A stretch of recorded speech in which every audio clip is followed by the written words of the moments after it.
in exile. I live in Atlanta, Georgia, and we have been in many publications alongside with the Biafran movement lately. Of course, we operate from the United States. We thought we get a lot of help as a base in the United States. We are represented by the law firm of the Moran Global Enterprise in Washington, D.C. The same office also represents the Biafran government in exile. So we are very close partner to work on the common cause. So the Biafran people are fighting for their freedom, for their independence from the Nigerian government. And the Eritrean people looking at freedom for their people from a very authoritarian regime of Eritrea. So we have a common cause to fight alongside each other. We are doing a marvelous job in Washington, D.C., thanks to our respectful lobbying firm. And right here, I'd like to recognize, if you may stand, Ilias Gerasleos.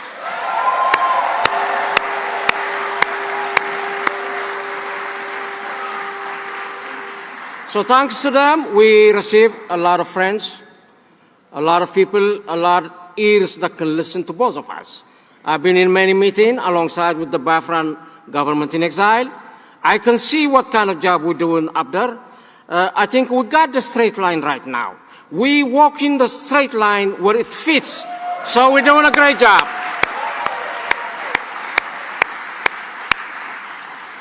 If I must correlate, what do we have in common? The Biafrans and the Eritreans both are under a very repressive and cruel and ruthless governments. Of course, Biafrans won their independence from Nigeria, and as I said, we won our freedom. For 30 years, 33 years, of course, with no election, with no constitution, the gross violation of human rights, and we are known as the North Korea of Africa. Figure it out what it means. We are under a very brutal administration. Biafra had its independence 1967 through 1970. It was short-lived, thanks but not thanks to the Nigerian government that betrayed the trust of the Biafran people. And because of that, a very brutal civil war has been incited, and it did not have a good ending. The Biafran people and the Eritrean people, Eritrea gained from Ethiopia after 31 years war, and many lives has been lost on both sides. At birth of our armed struggle, we were called all sorts of names, including we were terrorists. But we were not terrorists. We were freedom fighters. And at this juncture, I see similarities. That they're going to name or tag a name on the freedom fighters of the Biafrans as terrorists. They are not terrorists. They are freedom fighters. As we know, yes, freedom is not free. It requires for us to pay a price. Now, Biafrans, for what we're doing, we just need to go to the next or shift to the higher gear. Renew our promises, renew our pledge to double down our efforts to stick together and give it all. Because I think this is the time. Today is the time, but not tomorrow. So we should be ready to pay any sacrifice that it demands. For the rest of the world, just to give you a hint or a background, why the Biafrans are looking for their independence. In 1960, Nigeria became independent from the United Kingdom, as with many nations of Africa. But the country's borders did not reflect earlier ethnic, cultural, religious, or political boundaries. Thus, the country's northern region, which has Muslims majority, primarily comprised of the indigenous Sokoto, Caliphate territory, the southern population is predominantly Christian, and many consist of the territory of the indigenous Yoruba and the Igbo states in the west and east. Following independence, Nigeria was demarcated primarily along ethnic lines, which are the Hausa, the Fulani, the Yoruba, and the Igbo majority in the east. In that time, of course, there was ethnic tensions which simmered in Nigeria during the discussion of the independence. And it led to several ethnic and religious riots. Biafra was partially recognized, actually was fully recognized in that 1967 and 1970. And we had some good friends. That was like Gabon, Haiti, Ivory Coast, Tanzania, and Zambia. These are officially recognized the Biafra nation.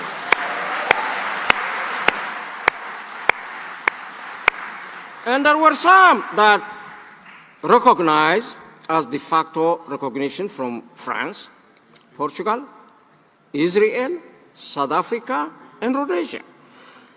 Therefore, we are still looking for those friends to show up. History repeats itself.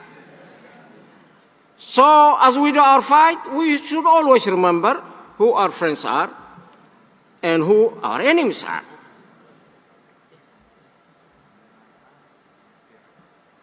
Despite it all, despite all these crimes by the Nigerian government, the Igbo nationalism, however, it became a solid political and social force after the Civil War. It has grown more militant, of course, starting in the 1990s, calling for the revival of Biafra. To get to your attention for some time, people thought the Biafran movement is dead. The Biafran movement is alive. The word that needs to be told to the world is what I'm saying. So because of the various forces that have emerged, but however right now, it is time for all the forces to join together for a common cause, focus on our fight to free the Biafran people against the main target, which is the Nigerian government.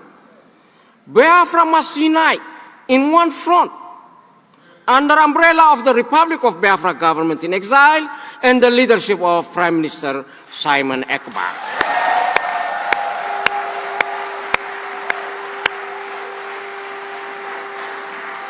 Yeah. What happened during this convention? Ooh, I smell some rotten eggs. Do I sense some suspicion? Prime Minister Simon is in prison? Why now? Could someone have a motive to sabotage the convention, which is a very important convention to restore the Declaration of Independence? But they were not able to stop us. We're still running and moving.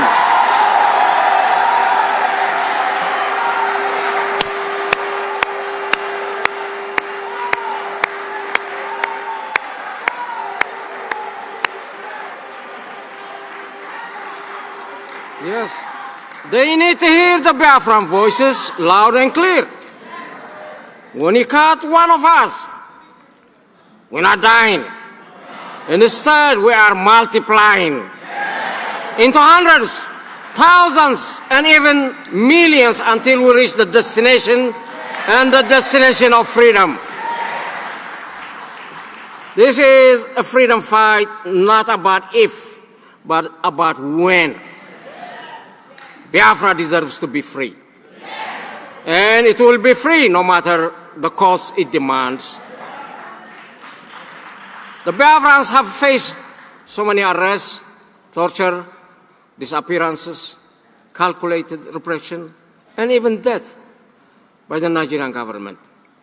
If that is the sacrifice is what is needed, Biafrans are ready to pay more life for the future free and democratic Republic of Biafra and for the freedom of their kids.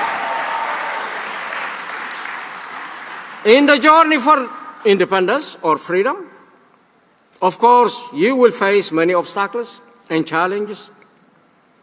You will cross through so many fences, but you must endure and work together as a united front against your sole enemy, the Nigerian government, in order to achieve your goal and avoid targeting at each other. Remember what all repressors have in common: divide and rule. No matter what they do, we must unite in order to defeat them. We must organize and galvanize our Biafran community, whenever they might be, to support the movement for the freedom and the free Republic of Biafra for the benefit of all Biafrans. I think Biafrans are living under what I call a forced marriage by the Nigerian government. Anytime you have a forced marriage, it's not sustainable. It cannot live happily, in peace and tranquility. The forced marriage reached a point of no return. Biafra do not wish ill of the Nigerian people, but they are demanding a divorce today, not tomorrow.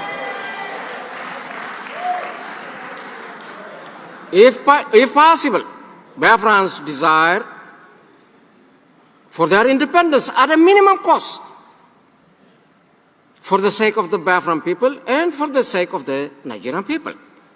If it was able to achieve the freedom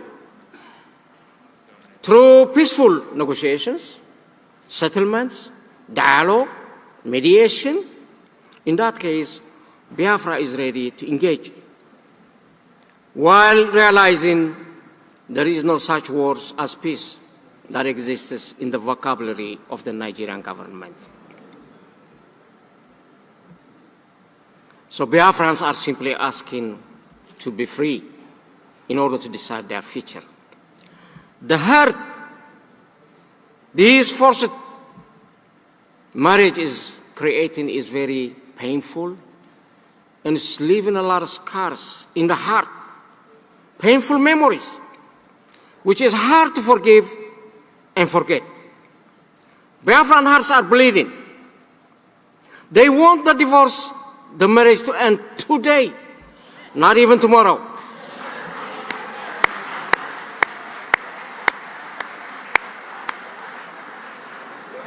I could not conclude my presentation without explaining and giving you the good news why the Eritrean government is also here at your convention. We come here equipped with our flag, with our national anthem, and a sharp pen.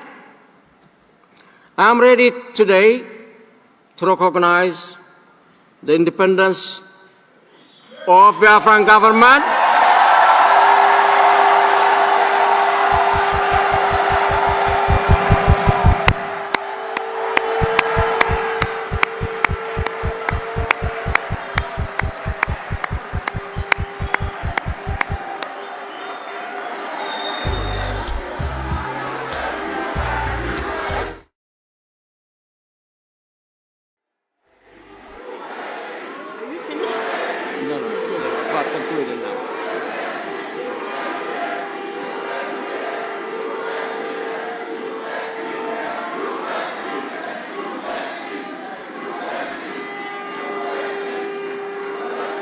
Thank you. Yeah. So when we sign that agreement we will be the first nation to recognize the Biafran movement.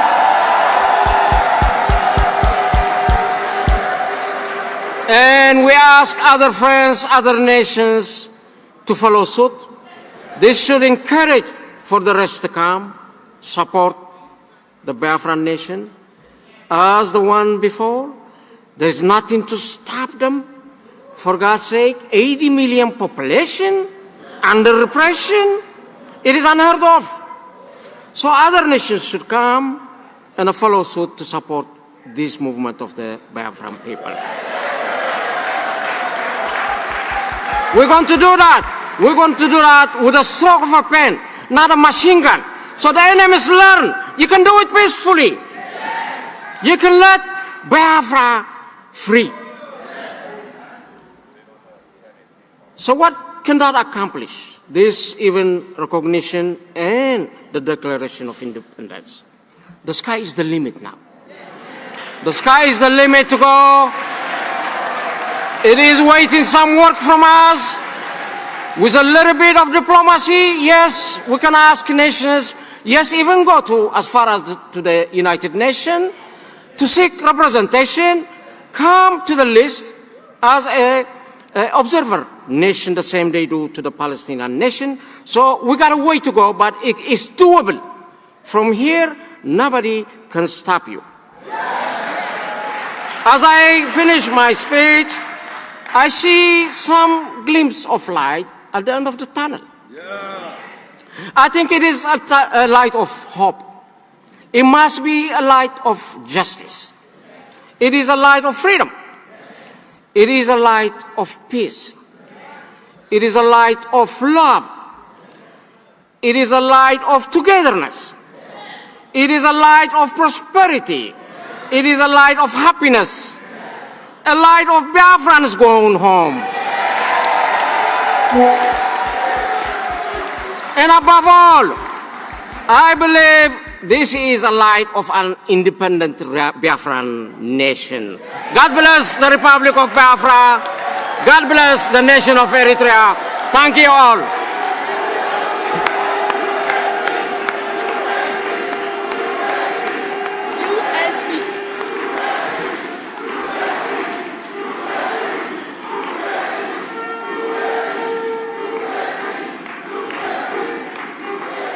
Thank you, thank you, thank you.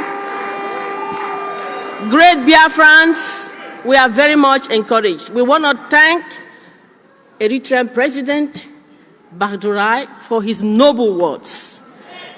Biafra, indeed, we are alive under the Biafra Republic government in exile. And we are going to get this done.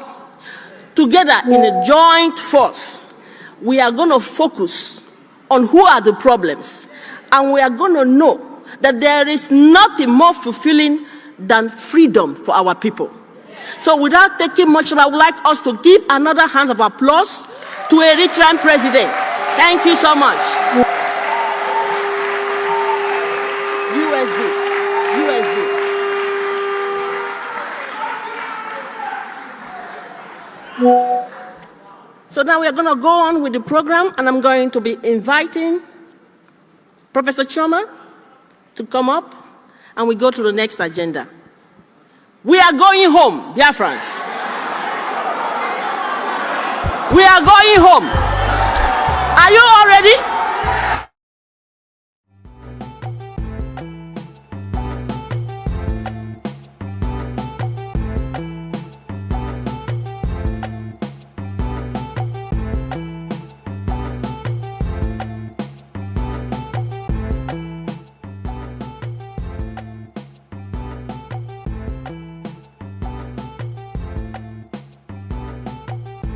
Yes, that's our Director General, Prof. Roby. Thank you, Professor Roby. And we thank the President of Eritrea, President Baduria. Thank you so much for being a friend of Biafra. Thank you. Great Biafrans. We know that we have a lot of dignitaries here. I know Biafrans at home and Biafrans here and every other place in the world are pumped because we have a lot of Biafra friends and well-wishers. And the next Biafra friend, our lobbyist, everyone knows him. In fact, we even call him our brother from another mother. So I call on our Minister of Finance, Minister Ogechukwu Nkere, to introduce our lobbyist Elias.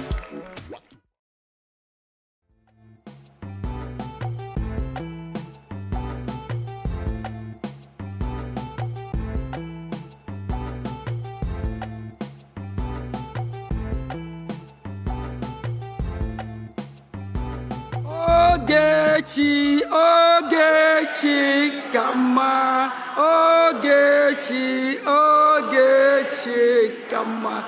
Ogechi, Ogechi, Kama. Ogechi, Ogechi, Kama. Thank you, thank you. On behalf of my boss, my Prime Minister, I'm here again on the day 2 of our journey. And we have been going to Washington, D.C. lately, meeting with Congress, and we are opportune to meet with the Speaker of the House, Mike Johnson. And if you all don't know, Mike Johnson is the number 3 ranking most powerful person on earth. After the president, you have the vice president, then the Speaker of the House. And we have met with a lot of Congress men and women, and we have somebody who made that happen. That is the Jim Mora firm. We have our lobbyist here with us, Elias. I call him my friend, and I call him my brother. So we have been in this journey together. Please welcome Elias. Elias will be doing a really great job. Thank you. Take the stage.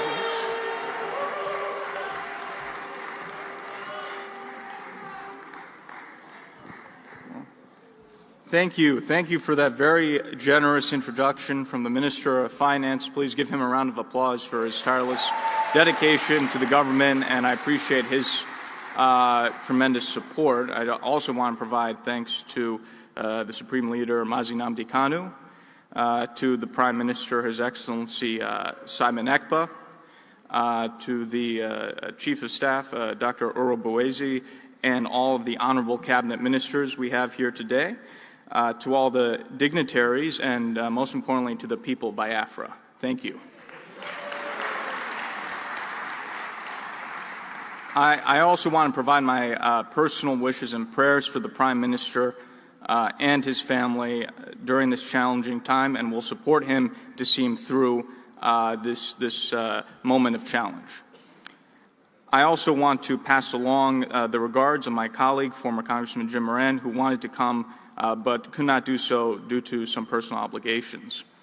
I just want to speak extemporaneously for a moment. I didn't write my speech, but I just want to make some comments about how I got involved in this wonderful movement, in the struggle, because I do think, looking back retroactively, I think there was a divine providence that brought me into this. So it was very interesting. I've known about Biafra for some years. I knew about the indigenous people, Biafra, the IPOB, was not involved.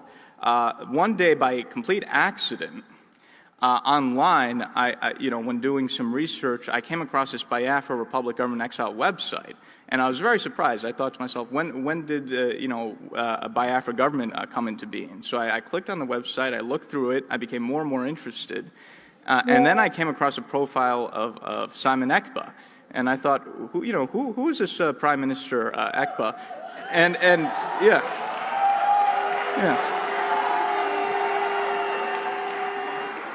So I became more and more intrigued. I went to his Wikipedia, I read it, talking about all the work he's doing, how he's based in Finland, and I became more and more intrigued. I was like, this is such an interesting person. I have to find out what's going on here. So I sent an email to the general email of the Biafra Republic Government Exile website, just saying that I was interested in learning more about the organization, because I was genuinely curious. This seemed very fascinating to me. And I received back an email personally from the Prime Minister saying he wanted to speak with me. So we spoke for the first time, and I was immediately impressed. I saw how brilliant he was. I saw that he was a visionary leader.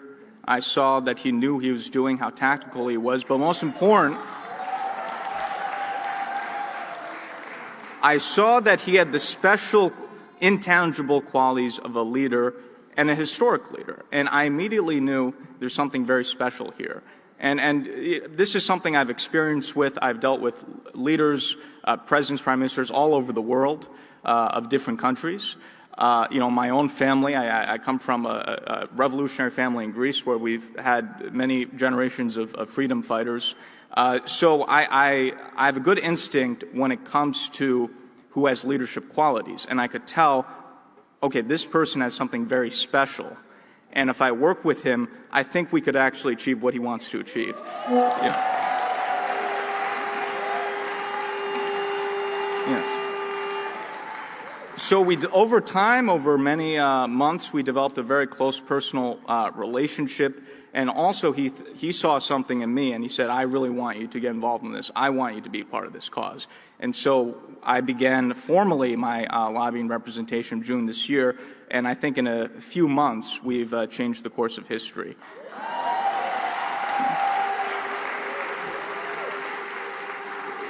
So I think there are larger forces at play, and I'm very glad that divine providence has brought me into this and will see us through this and to the goal that we want to achieve.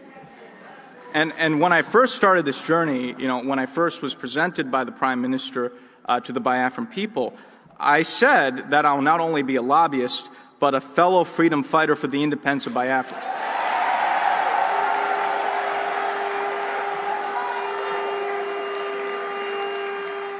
And today I greet you as victorious independence fighters, because that's what you are.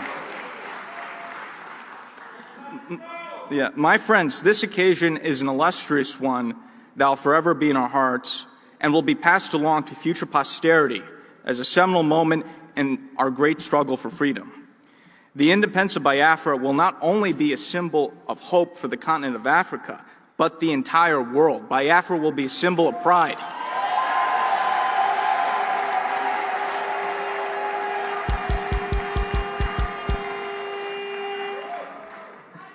In the 1960s, President John F. Kennedy and the United States government played an important role in supporting the decolonization of Africa and supporting various African independence leaders and African nationalist movements. President Kennedy understood that supporting the African people rather than the European colonists was not only the right thing to do and the moral thing to do, but in the interests of the United States, which at the time had been competing with the Soviet Union for influence in Africa and throughout the world. Similarly, in this new age of great power competition, the United States has an obligation to support the new African independence movements of the 21st century and put an end to the legacy of neocolonialism in Africa.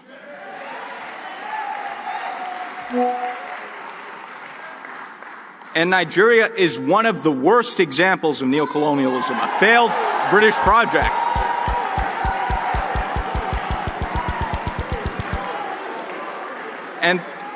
And the rise of Biafra will put an end to this nonsense in Africa.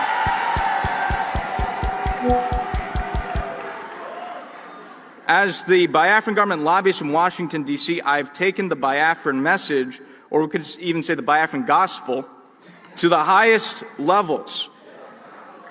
We have spoken to the Congress. We have spoken to the White House. We have spoken to the think tanks and the decision makers in Washington. As the finance minister said, we have met with and presented the Biafra Charter to the Speaker of the House of Representatives, Mike Johnson, the third highest level official in the United States government. And we've met with many members of Congress. The results have been overwhelmingly positive.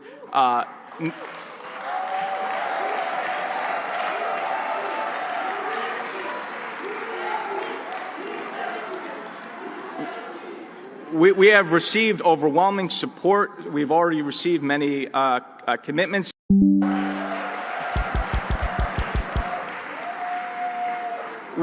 we have seen the fruits of this engagement with powerful longtime U.S. diplomats such as Ambassador Tibor Nagy and the American Enterprise Institute, Dr. Michael Rubin, who will be speaking at this convention.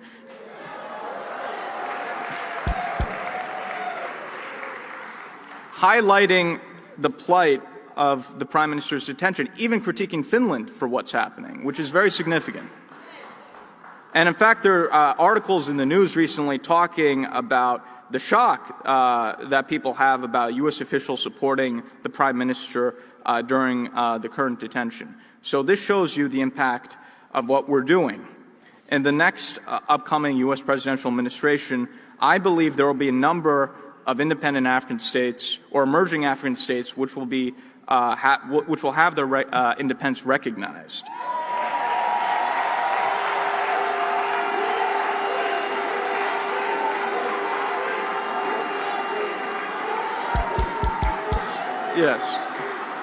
Yes. There are already many discussions. There's already talk about, for example, recognizing Somaliland as independent from Somalia in the coming Trump administration. With our work in Washington, D.C., we will guarantee Biafra is on that list of countries to be recognized.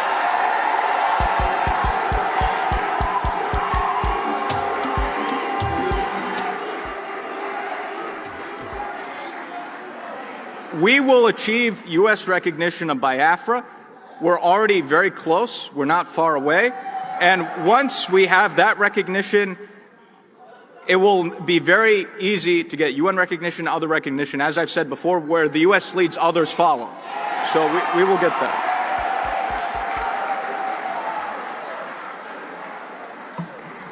I have also, through my international contacts, interacting with world leaders, have put out feelers about Biafra to other independent states, including in Africa. As you heard, my good friend and my other client, the president of the Eritrean government in exile, recognizes and will be the first country to recognize the United States of Biafra.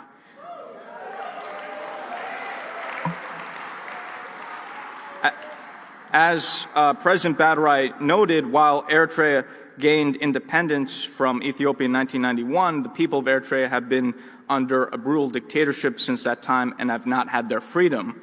And President Badarai wants to bring freedom and democracy to his people, and it's been an honor to represent his cause in Washington, and he is very strongly supported by our government over the current dictatorship in Eritrea. So his recognition of Biafra is very significant. And I believe through what he's doing, through other contacts we're making, I think we can get recognition for Biafra from other states in Africa and other countries as well. So we'll be having a lot of conversations outside the U.S. government with other governments that are sympathetic, and I think we can make a lot of international progress.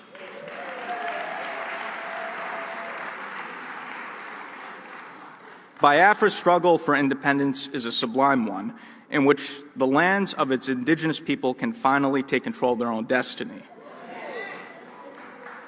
For too long, the people of Biafra have suffered under colonial bondage and now neocolonial oppression, being forced to be under the Nigerian yoke.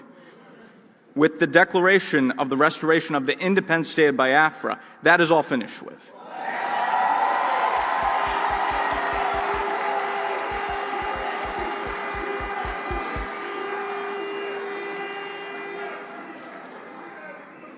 Let us strive to create a new nation which will serve its people and be an example to the world. My fellow Biafrans, my fellow freedom fighters, long live independence, long live an independent and sovereign Biafra. Thank you.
Yes,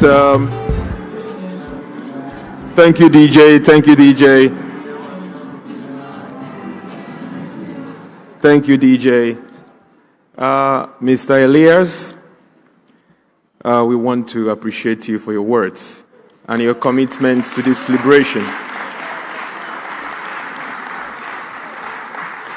Like you rightly said, where United States go, others follow, and we are looking forward to that. Thank you very much, Elias.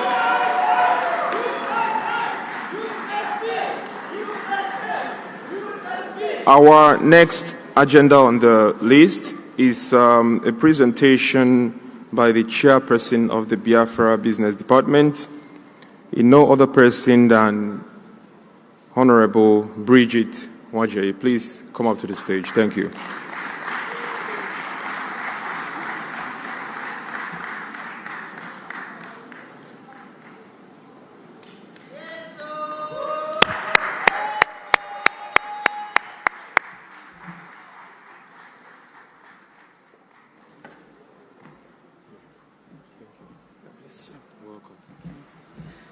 All hail Biafra. All must hail Biafra. Please, let's all our brothers and sisters all over the world hear your voice. All must hail Biafra. That is better.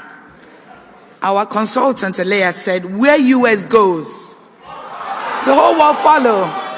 And he has guaranteed us Biafra. All hail Biafra. My name is Bridget Wajay, and I am the Director of Businesses and Investment for Biafran government.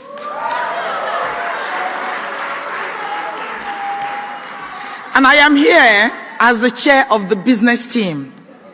And so I'd like to welcome all of you, every one of you that is here.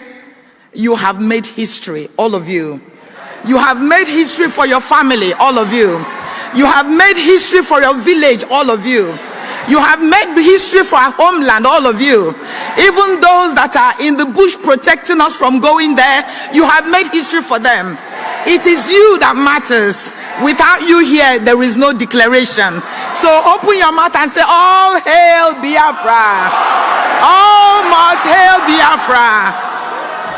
What our grandfathers couldn't do, what our grandmothers couldn't do, what our ancestors couldn't do, we have done it today. Where US goes. Excellent. I would like to offer my greetings to our leader, Right Honorable Mazen Namdekano, who started all of this. He laid the foundation. So wherever he is, we salute him and we bless him and we tell him that he will come out, because now we've got Biafra. I would also like to extend my greeting to the Right Honorable Simon Ekpa. He's actually watching us. He's actually watching us. He's actually monitoring us. He's actually encouraging us. He wants all of you to be strong. He wants all of you to be comforted. He wants you to continue to do what you do. Do not relent. Do not relent at all. God bless every one of you. Thank you so much. I bless all of you. And because I've come here on behalf of the business team, there are some business team that are within the audience. Can I please ask you with all due respect to stand up so that they can acknowledge you? You've done so much work. Every business team member that's here, some have not managed to come. There's Honorable Bernie, there's Honorable Famadina, there's Honorable Ngozi, and I can't see who's at the back.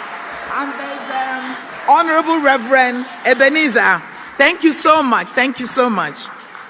All right. So within the business team, we have a lot of projects. And today, I've only brought 2 of the projects to you. We are not criminals. We are funding our project. We are doing our own stuff. We know where we want to go. And so do not relent. The fact that we've now got Biafra, there's a lot more work to do. There's a lot more work to do. Bible said that weeping endure for a night, but joy cometh in the morning. Our joy has come, Biafrans. So do not relent, please. This is the time to do a lot of work. And hence, I've come to present some of the stuff we have. Some of you may have seen this presentation before. But now we're putting this to every Biafran worldwide. There are people who don't want to join. There are people who were doubting, but now this is the time. So the first thing we want to present, can you project it, please, is the Paradise Home, the Biafran Paradise Home. I can see that. Okay.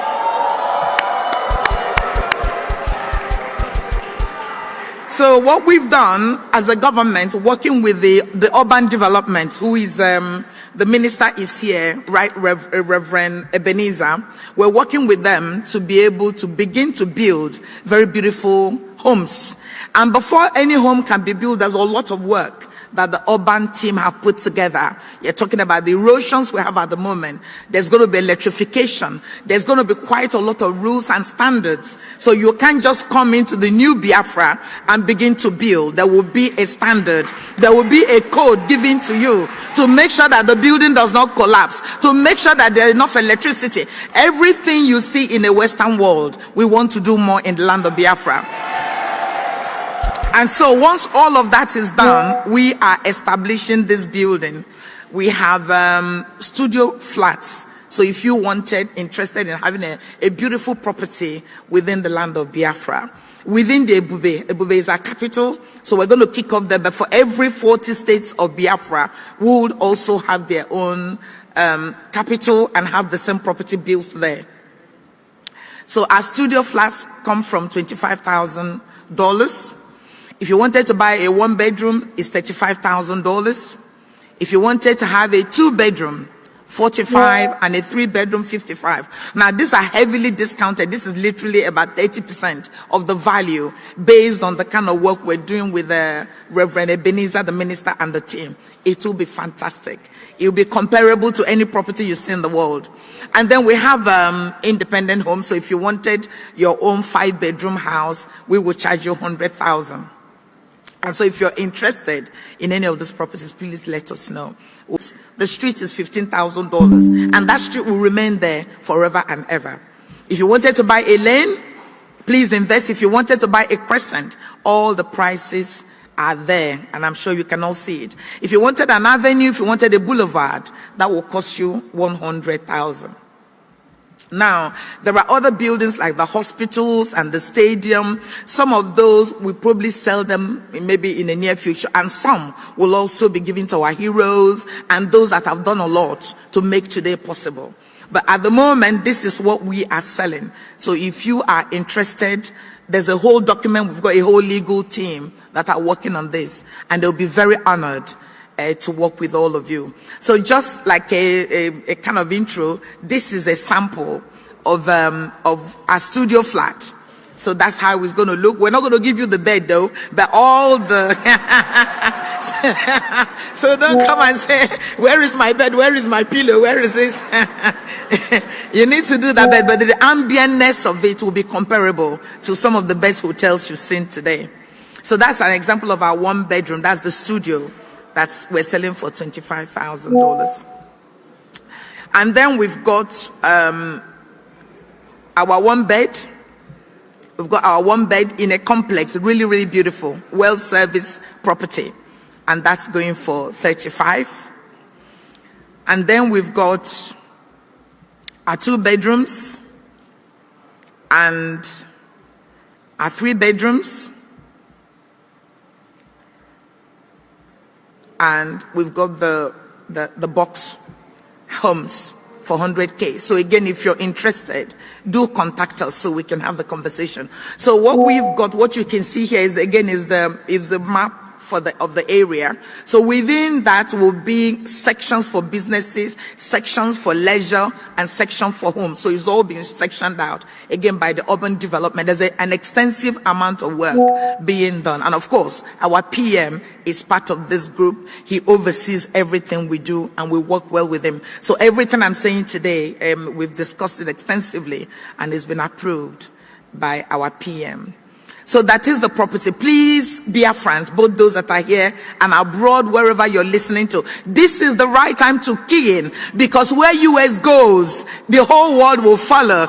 Come and be part of it. Please come and be part of it. We need the money to pay our consultants. We need a lot more consultants. What our shouting and our talking and our everything we do cannot do, our money will do it for us. It is the money that will knock on bigger doors. It is the money that will go to all over the world and get us what we want. It is your money that will go to the four corners of the universe and make them to like us. That very cornerstone which the builder have rejected, we need to celebrate. God bless all of you. So now, can I have, he's talking. Excuse me. Yeah, can I have the other bit, please? Yeah, it's coming. Thank you so much. Excellent. All right, so as I said, I brought 2 items today for this meeting. So we've talked about the properties, and if you are interested, do talk to us later. Now, the next item we're selling, or we're getting you all to participate, again, all of you here and those abroad, those that are not here, those that are listening, is what we call the special IOU loan. IOU loan is given by the Bank of Biafra. So Bank of Biafra is inviting you, those that are here and abroad, to come and give a loan to the bank to enable us to pay wonderful consultants, to enable us to do what we need to do, to lobby many people to get Biafra. This is where the job begins. We have now climbed to the top of the hill, and we need to now come down. We need your money. We need your support. Everything you have done from the beginning to this day, we want you to continue. I want you to continue in your groups, those that are giving regularly, through donation, whichever way you supported Biafra. Please continue, do not give up. We do need the money to be able to do what we need to do. So the Bank of Biafra is inviting you to participate in a special IOU loan. Now, I'm taking my time so that all of you can see the website. That is our website. So you go into Biafra Government in Exile, and then you select IOU. And that's where the information lies. So I'm going to very briefly go through that. So when you arrive on this page, there is a helpline, and that helpline is answered within the 4 corners. So actually, sorry, I forgot to introduce somebody. Is Honorable Kelo here? Honorable Kelo, are you here? Yes. Oh, I didn't see you. Please give him a round of applause. He is absolutely behind this IOU, and we work together on it. Welcome, please. Welcome, Honorable Kelo. And so this telephone number is answered within 24-hour zone. So anytime you wake up in the morning, no matter wherever you are, and you want to participate, if you ring that number, somebody somewhere will answer your call and talk to you about IOU. Alternatively, if you prefer, you can send us an email, businessteam@biafranrepublicgovernment.org. Please note all of this so that you can get in touch. And I hear you ask, what is IOU loan? We've given you all the information. So the special IOU allows people, you, your friends, to lend money to the Biafran government. Biafran government guarantees full repayment of the loan lent to us, plus 100% interest. And there's also a very special gift for those that participated in this. The government will repay you when it's fully established in the homeland, and until then, partial or withdrawal is not allowed. We will reward you. We will keep your information very confidential. As I've said, there will be additional reward. Once it's been processed, a certificate will be issued to you by the business team, and some of you already would have received your certificates. Now, there are multiple categories of the loan. So if we start from the lowest, the minimum entry into this loan to the Bank of Biafra is $1,000 or 1,000 ejema. So if you invest between $1,000 and $5,000, you get a bronze certificate. If you invested between $6,000 and $10,000, you will receive a silver certificate. If you invest between $11,000 to $25,000, you will get a gold certificate. And I'm very proud to say that is the level many Biafrans aim to be. So please clap for everybody that participated. Please. Absolutely wonderful. We are really, really honored Very, very honored and privileged. And then if you invested between 26,000 and 50, that is the platinum certificate. And diamond is 51,000 to 100,000, and then we have Californium, which is over 100,000. And I'm also say there are Biafrans who are also at that level. Please give them a clap offering. That is fantastic. This is what we do. This is what we do. God bless everybody that have participated, and I hope others after this declaration will participate. Now, the next level is, so those are the categories. And then what are the creditor requirements? When Famadina and Honorable Famadina, Honorable Kelo brought this idea to the business team, we wanted to sell it as a bond. But then as you all know, bond has so much issues around it. And that's why we've called this a special IOU loan. So it's very different from bond. And therefore we restricted it to Biafrans, and either by birth or by marriage. We've also restricted it to the friends and supporters of Biafra.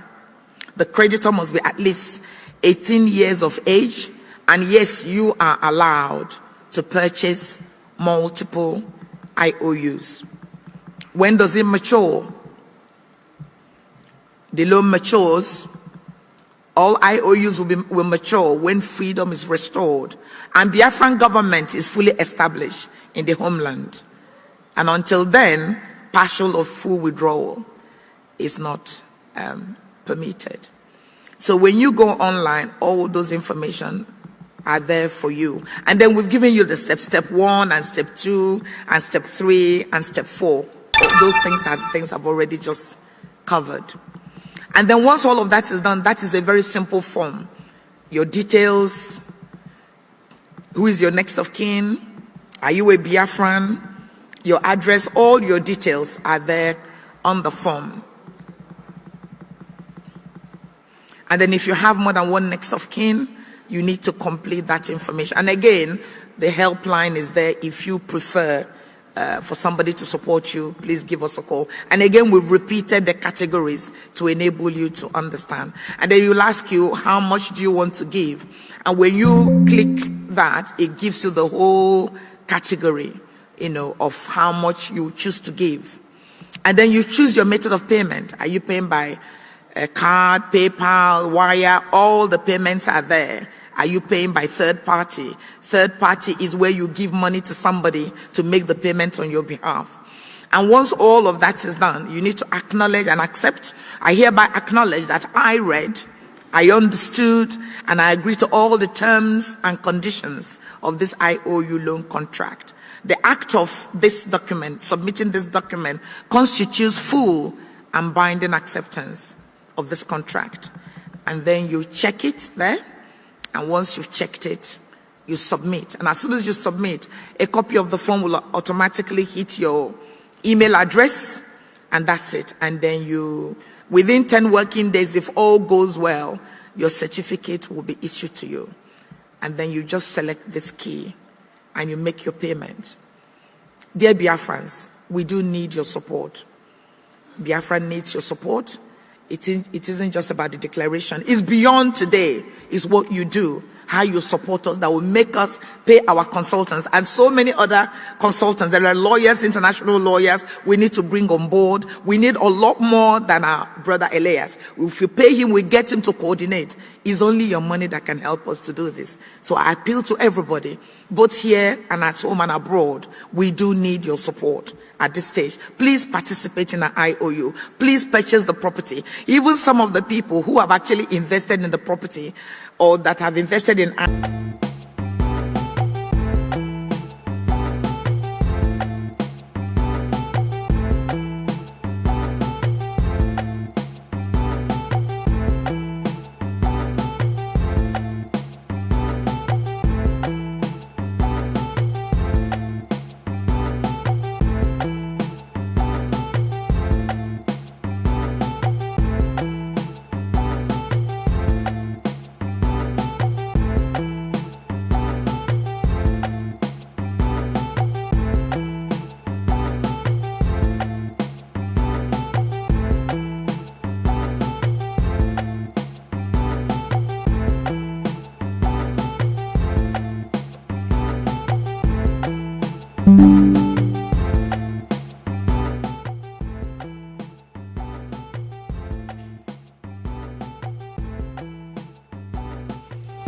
All right.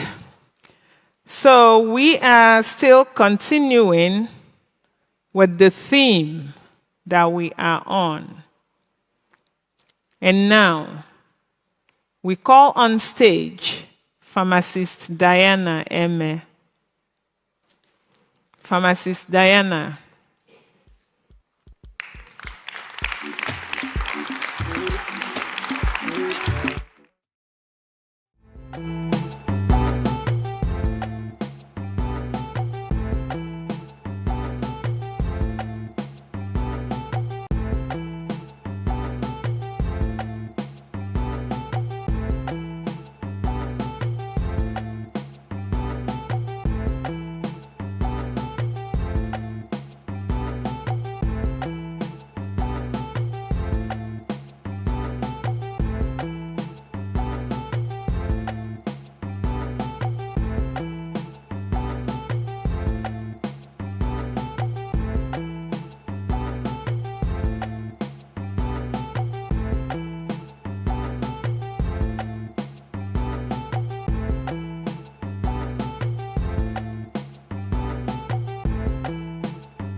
So much. Yeah, okay. I feel so special. I have something that has come over me.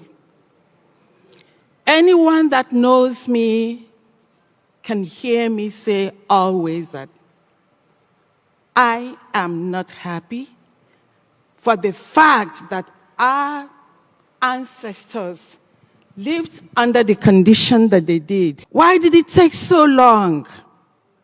And then I swore that as long as I live, that I'm going to leave this place a better country and a better world for our generations to come. So the wind of victory and freedom in the air is just overwhelming. So I would like you all to say, victory and freedom for Biafra. Victory and freedom for Biafra. And this victory and freedom is going to be eternal. We will never lose it. Those that thought that by not telling our stories to our children is going to sink us, not knowing that they got us prepared. Now that we're up, nothing will ever stop it. We're going to sing it to our children. We're going to go to the top of the mountain and say it and then shout it and then dance on there. Our Supreme Leader Mazi Nnamdi Kanu said, when this victory and freedom will come, we're going to dance on the streets and then they'll think na mmanya na-egbu anyị.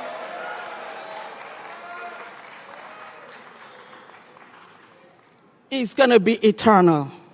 And we will do everything to protect it. getting the victory and freedom is just a part of it. The bigger thing is coming. Like I say all the time, I get Worogadan, Jerry, up to work. Freedom must be funded. It must be funded because anaha abaka achwehi. If we do not fund it, then we may not be able to defend it. Getting it is one thing, and defending it is the greater thing. And that's why the IOU and everything that we're doing here to help us generate some finance to fund our freedom and to defend it. So on that, I'm going to call on, I'd like to acknowledge and call on Father Anthony Agowa. Father Anthony Agowa, are you here, please?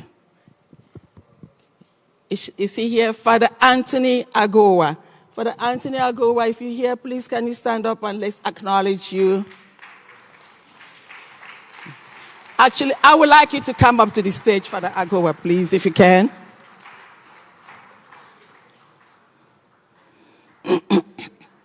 Remember, we're talking about funding our victory, funding our freedom, and funding to defend our newly freedom.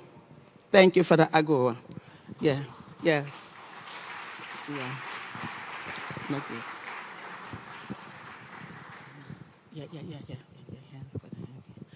In talking about this freedom, Father Henry Agowa came up with an idea. Actually, I wasn't in the country when he brought this up.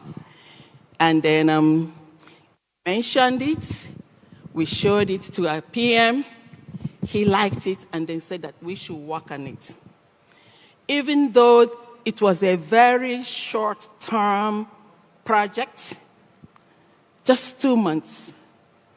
But the PM said we should, go into it, even if it's a test project. Father Agowa actually, can I give you this to say a little thing? You want to say something about how it came about? I'm going to let Father Agowa tell us the background or the basics of this Biafra Freedom Raffle. Thank you.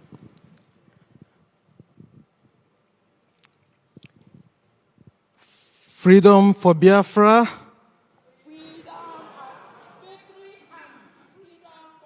Biafra. So victory and freedom for Biafra. So we thank God for bringing us to this point and for what is going to happen in the years to come. So the journey has started. And we know once God has started with us, we are not going back. So talking about the raffle, I mentioned it to PM, and he was okay with it. He said I should talk with some members of the team. And the raffle, those of us from Imo State, that's old Imo State. So we know the story of the Sam Mbakwe Airport. So the Sam Mbakwe Airport came because Mbakwe is one leader who identified with the pains of the people. He knew how hated our people are in that enclave, Nigeria. And then that these are people who travel a lot, and we have need for something like an airport. Those who travel a lot don't have an airport. So Mbakwe thought, how can we do this? If they don't have us at heart, we have to do something, just like the idea of our liberation now. So you cannot hate yourself when you are hated. So you build yourself in love, and that's what we did. So Mbakwe came up with the idea of the Imo airport, the raffle tickets. So I was a kid then, we were in the elementary school. So, and I identified with that project because of the jingle we had. My dad was also in the Biafra war. And a lot of times, he wouldn't want to talk about what happened. So you look at your dad, you know that there are things he doesn't want you to know about. He was at the heart of the war. So he died 3 years ago. So the idea of the raffle draw was, so Mbakwe now coordinated. We have to raise the money within. And we have to get everyone involved, even kids. And then the idea of the raffle draw came. And I still remember the jingle. You know, as little kids, when anything gets into the mouth of the kids, so it sells to the community. So the song then is Imo airport here, Imo airport here, Imo airport here, Imo airport onyo wola tinyaka ya kanijero ya ehi na-enwe odo na chi ya na eburu ya iji. So that was the song, and that is also the message for all of us. So the freedom is in your hands. Is in our hands. And it is our collaboration, our contributions that will lead us to what we dream for. So, and then that's what the idea of the raffle, we said, he did it, we got an airport.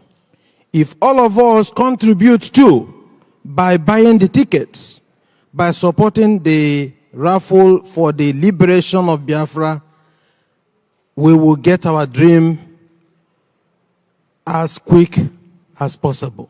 So that's the idea of the raffle draw. Thank you. Thank you for the AGOA. Thank you.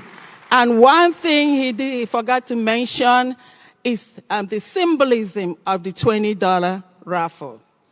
Remember, after the 1967 to 1970 war, what we were given, our parents were given, was only but 20 naira, right? Yeah. It's 20 pounds, I'm sorry.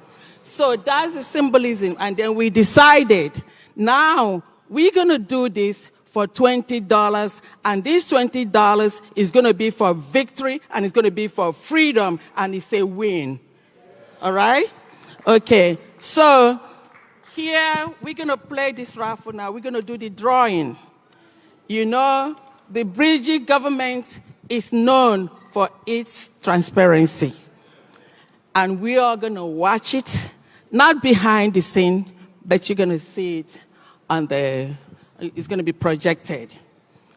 So, this thing. Okay, here we're going to start from number 2, the generator. Let me come. Yeah.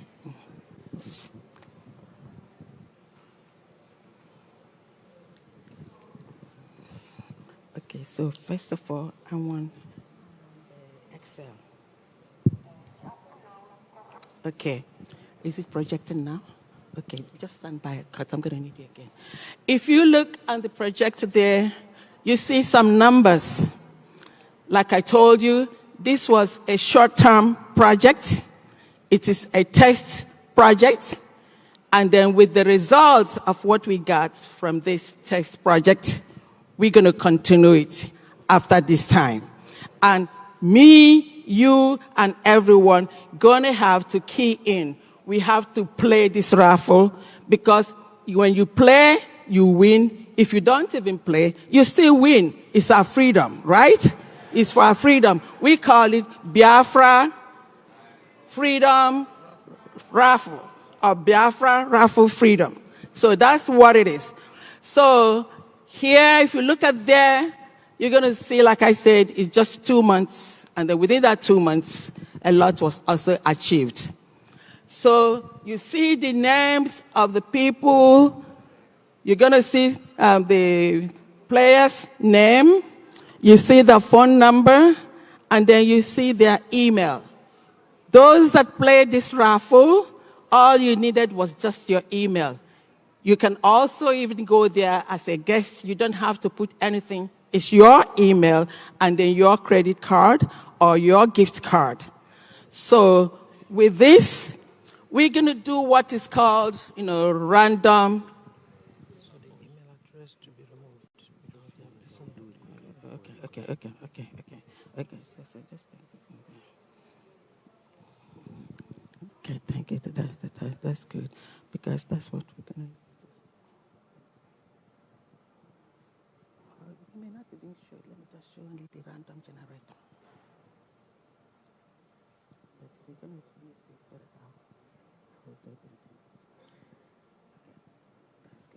That's good. Yeah, that's good. So while you watch, we're going to do what is called random generator. The random generator generates numbers. We have list of names and then the number of tickets that you bought. I remember a lot of people ask me that they bought 10 tickets or they bought 1,000 tickets and all they have is just one receipt.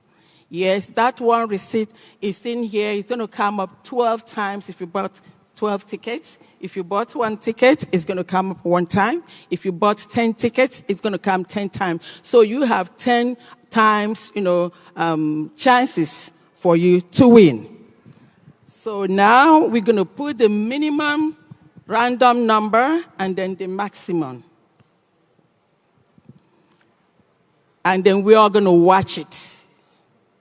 So what do I do? Just put enter. Okay, so watch. Let's see who is going to be the winner. Number 452. 452. Now let's go to the Excel. Number 452.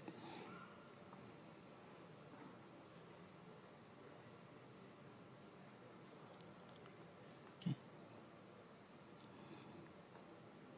No, one more. Okay, good. My 452 is Michael U. Njako. Michael U. Njako is, that's the first prize, and the first prize is $5,000. $5,000.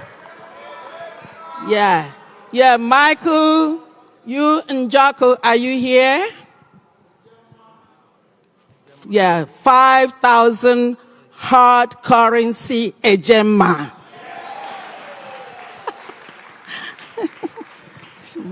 Okay, so we're gonna call him. So we're gonna do the second one. So we're gonna put another. Yeah, we're gonna put another number. So it seems like Michael U. Njoku is now here, and then we're gonna find a way to contact him. So let's go. Let's do another generation, number generation. Yeah, just enter. Number 65. 65, and that's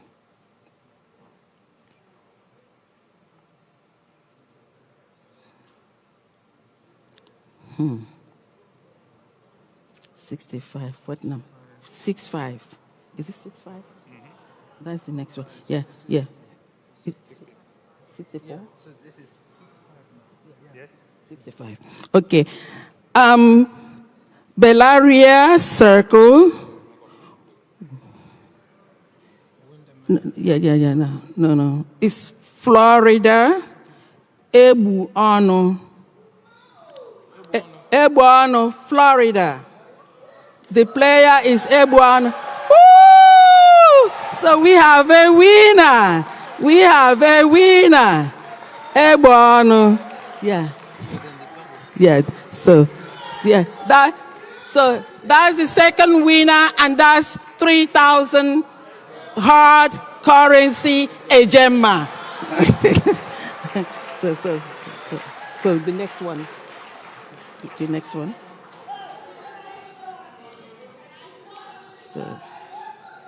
So the final and the last one, number 248. So yeah, come. 248. 248.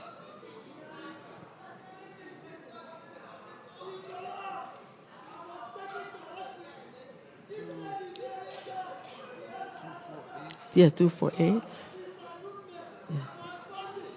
Umu. Yeah, 248. Umu. Eri. Areli. Yeah.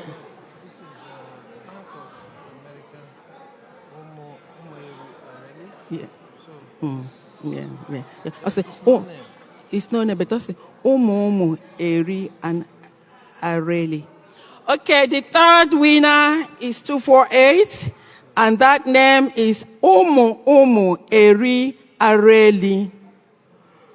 Umu, Eri, Areli. And the prize is 2,000 hard currency ejema.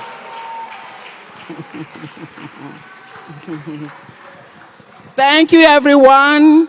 We will get in touch. We have one of the winners here, and then we're going to get in touch with the others. Please, in our next project for the raffle, you have to play to win. You cannot win unless you play. And then when you play, you help in funding our victory and our freedom. Thank you all.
All hail Biafra.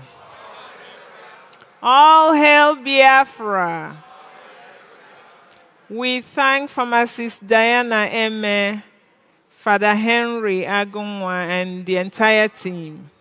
And we congratulate the winners. Congratulations. All right. So we all know that we have a team of media. We call them the Biafra Writers of Conscience. They sent a delegate with a message for us Biafrans, and we call the Biafra Writers of Conscience representative to the stage.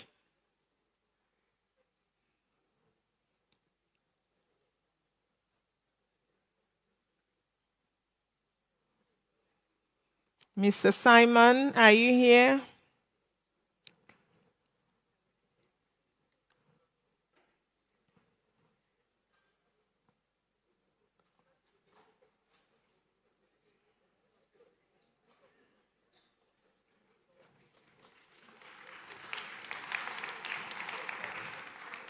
Thank you, Sheikh.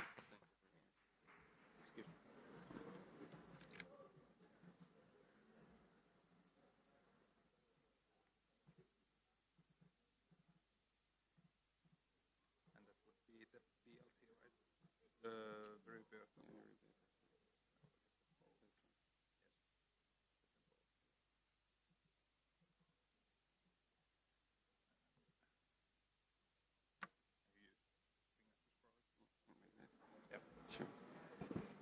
So the mic is on, right?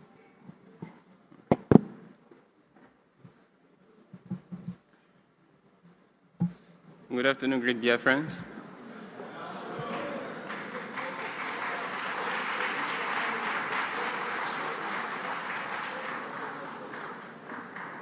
My name is Simon Elomedogene, an Urobo-speaking Biafran, and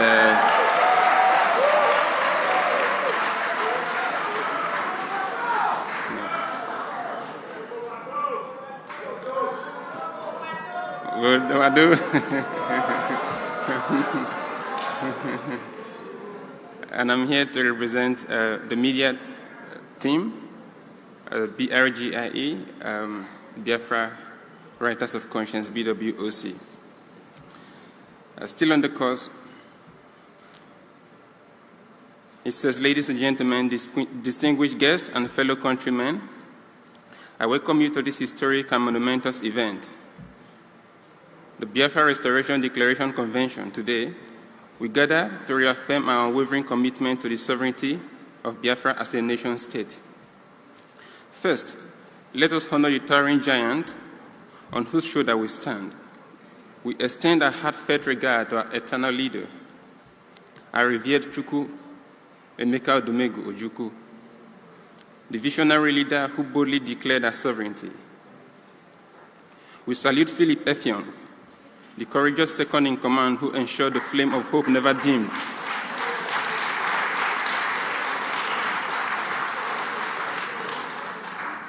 We recognize Raffle Wazirike, the torchbearer who reignited the quest for Biafra against overwhelming odds. We celebrate our leader, Mazinan Dekano,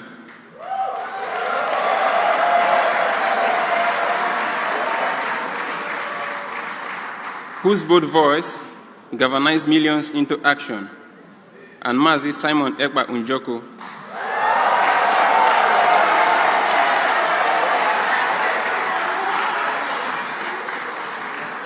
the relentless fighter who continues the struggle with unwavering courage and tenacity, the one who has united us today.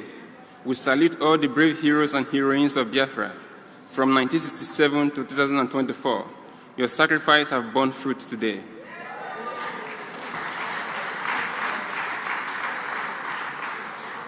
To the members of the Biafra Writers of Conscience, BWOC, your sacrifices are incredibly etched into the annals of history. You stood tall and defended Biafra when no one else had the courage to tell our story to the world. It is sobering to reflect that even before many of us were born, the seed of oppression against the Biafran people was sown. The artificial creation of Nigeria by the British colonial officer Frederick Lugard marked the beginning of the relentless campaign to subjugate and erase the identity of Biafra. Reports from the global human rights organizations, Amnesty International, the United Nations Working Group, and others have laid bare the atrocity committed against us, forcing us into internally displaced persons camp, otherwise known as IDPs. They aim to exploit our resources while establishing a caliphate on our soil, a diabolical scheme supported by the state-sponsored terrorists masquerading as military forces. Let the world hear this clearly. The survival of Nigeria, in its current form, is an existential threat to Biafrans and a catalyst for the unchecked spread of terrorism across Africa.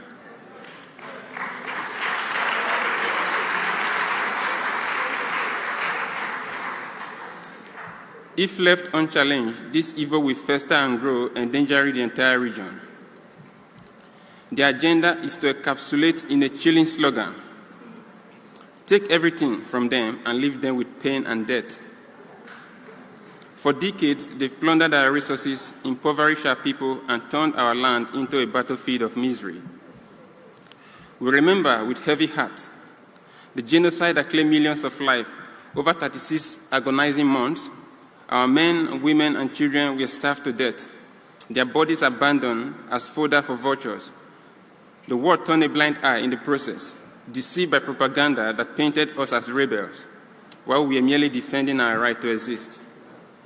Yet, despite their effort, they could not annihilate us.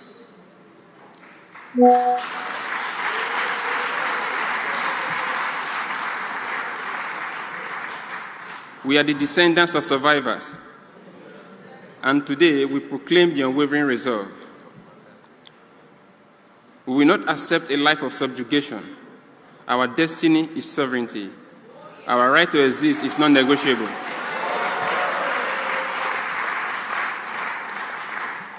The restoration of Biafra is not just a political statement, it's a moral imperative. It's a call to secure the future of a people chosen by God to thrive and glorify His name, and not to be erased by machination of an artificial state. Today, we reclaim the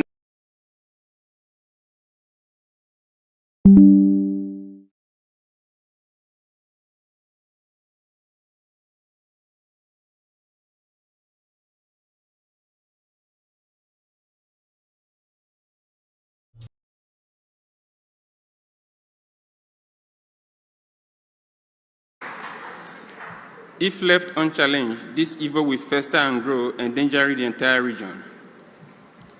The agenda is to encapsulate in a chilling slogan: take everything from them and leave them with pain and death. For decades, they've plundered our resources, impoverished our people, and turned our land into a battlefield of misery. We remember with heavy heart the genocide that claimed millions of lives over 36 agonizing months. Our men, women, and children were starved to death, their bodies abandoned as fodder for vultures. The world turned a blind eye in the process, deceived by propaganda that painted us as rebels, while we were merely defending our right to exist. Yet, despite their effort, they could not annihilate us.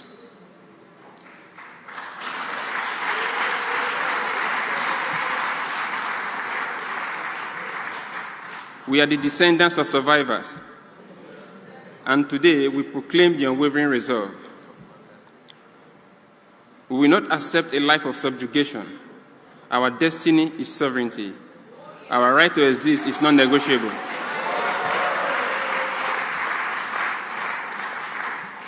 The restoration of Biafra is not just a political statement, it's a moral imperative. It's a call to secure the future of a people chosen by God to thrive and glorify His name, and not to be erased by machination of an artificial state. Today, we reclaim the narrative. Through the power of modern media, we dismantle the falsehood that have overshadowed our truth. We expose the injustices that have long been hidden and ensured the history never repeats itself. This moment marks the rebirth of our collective hope. It is done today. We declare that the restoration of Biafra is not merely a dream, it is a destiny that is fulfilled.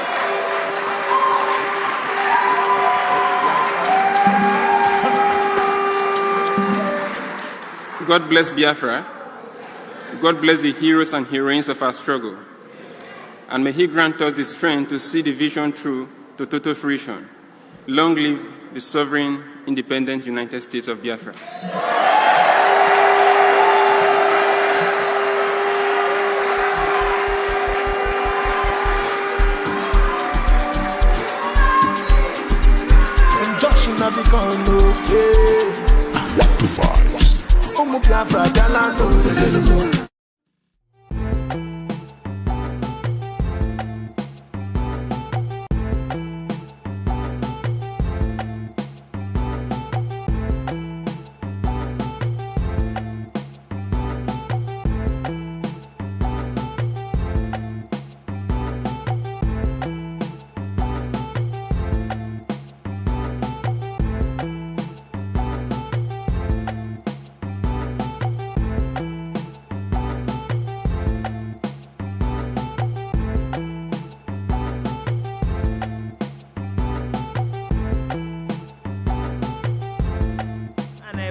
Some announcement, please.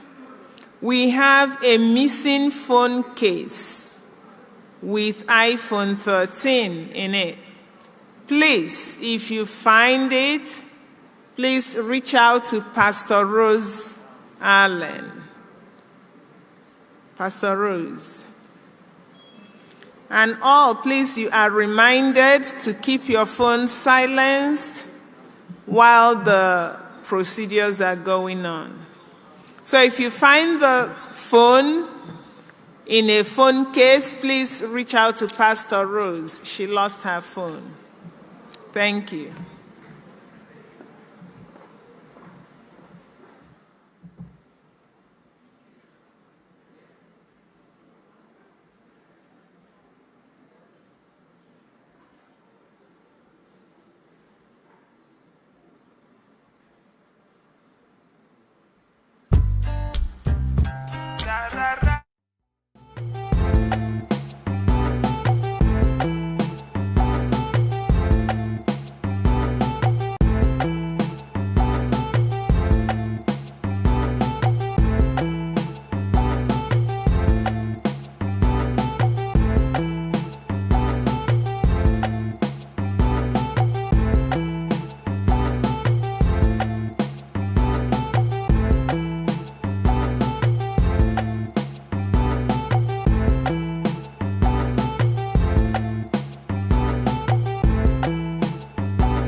All hail Biafra.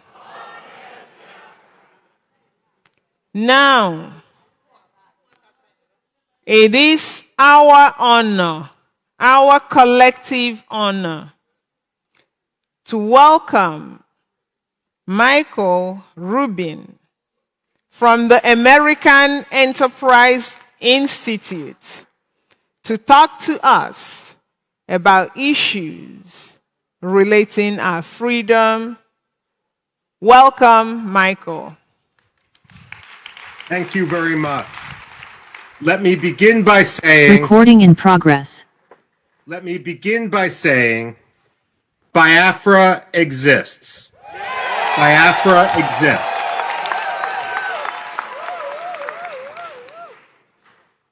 When I analyze, it's important to recognize the obvious. It's willful blindness to embrace some of the excuses which the West uses to avoid discussing the autonomy, the freedom, the liberty, and the independence of Biafra. It is not climate change, but deliberate murder. Climate change doesn't hire Fulani gangs to rape and murder in Biafra. The authorities in Abuja do. And we need to recognize that reality. Too often, the State Department, the European Union, the African Union defer to the powerful against the weak. But that's not how human rights work. When it comes to the abuses of the Nigerian government, they must be held to account. When Secretary of State Antony Blinken met with Muhammadu Buhari, the former president of Nigeria and a war criminal from the days of the first Biafra genocide, he took Nigeria off the State Department's religious freedom watch list. The United States and all other countries must calibrate our policies towards the reality of the way things are, rather than the way we wish things would be. The fact of the matter is, on any watch list for religious freedom, Nigeria should be on its blacklist. It should be its worst tier, because reality cannot be ignored, nor should human rights of all those in Biafra be swept under the bus. Frankly, if Nigeria spent as much energy hunting the perpetrators of violence against the Igbo as they do pressuring Finland to punish the free speech of Biafra's leaders, Nigeria would be a much better place. Unfortunately, rather than reform, rather than embrace liberty, rather than embrace self-determination, Nigeria seems to embrace transnational repression. And that is why all Biafra activists in Finland should be free. Now, a lot of people will look at Biafra and say, you know, we've never heard of Biafra. That reflects their ignorance and their ignorance of history rather than the necessary reality. But then you will have some naysayers who will say, why are you declaring independence, redeclaring independence in Finland rather than in Biafra itself? And again, that reflects an ignorance of history for those who might criticize. After all, Czechoslovakia declared its independence in Washington, D.C., right near where I sit now. And no one suggested that the Czechs and the Slovaks didn't deserve their freedom. The fact of the matter is, when one faces a lethal threat and lethal repression, you need to assert your freedom wherever you may be, but that doesn't forfeit your rights to your homeland. So, when it comes to Biafra, what I see is everything being done right.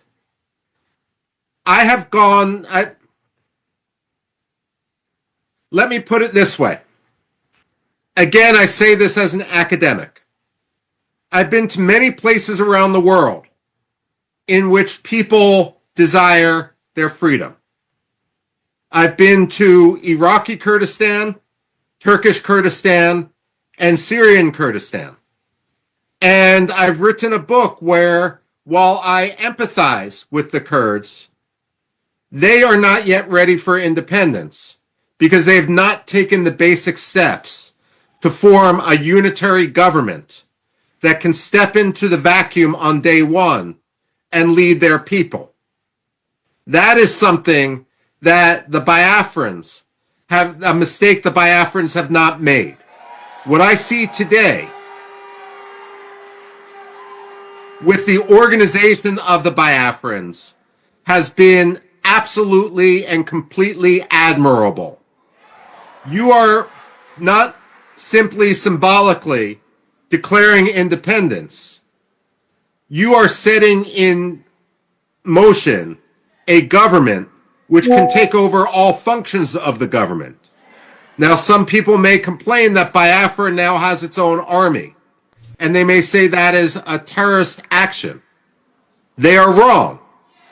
It is the job of any government to monopolize the use of force within its territory. The Nigerian army is the occupying army right now.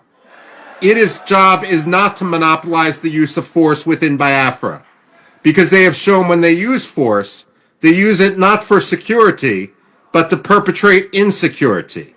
They use it to murder, they use it to rape, they use it to charter buses, to bring in militias, so that people, naive people, may believe that they have nothing to do with what is going on in the region. Now, I'm a historian by training, which means I get paid to predict the past. Also, speaking of pay, let me be clear. I am receiving nothing for my advocacy for Biafra. I have been offered nothing. I have demanded nothing, and I am receiving nothing. Nor would it even be legal for me to accept money from anyone. I am speaking only as an analyst and only as someone who wants to further liberty. Now, I ask as a historian, where has it worked to force the victims of genocide together with their perpetrators? Where in history has that ever worked? Aggressors must understand that if they turn to genocide, they will always lose. The fact of the matter is, Nigeria lost Biafra in 1967. They may have won the war temporarily, but they permanently lost Biafra. The decisions they made 57 years ago forfeited any rights they have to control, to occupy, to speak on behalf of the people of Biafra. Let me conclude by saying, as an analyst again, I don't think the United States will be the first country to recognize Biafra. But I pray that it won't be the third country either.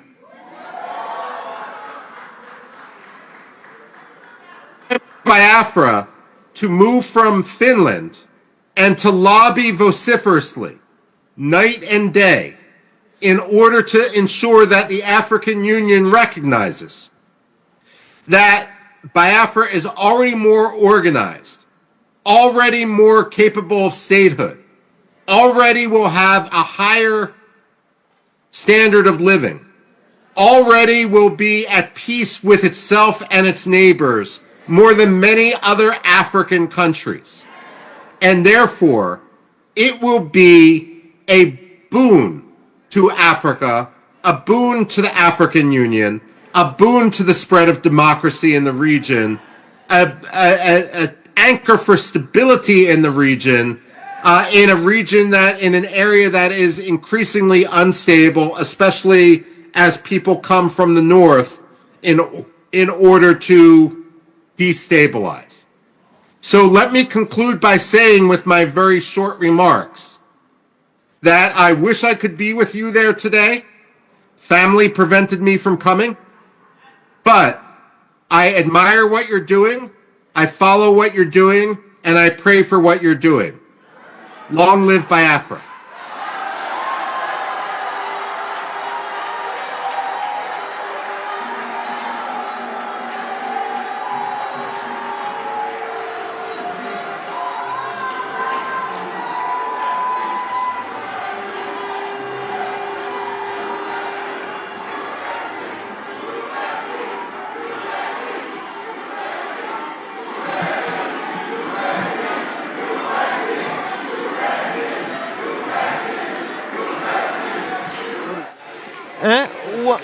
I think Wagazie, yeah. Now. Okay. Would there be questions for Michael? Let me ask. Hey, Michael, thank you so much. Thank you. Thank you so much. I am sure that they are listening. I am sure that the West is listening. Michael, I am sure the White House is listening. So, Michael, are you open to take one or two questions? If not, yes, absolutely. Okay, thank you. So, does anyone have a serious question for Mr. Michael?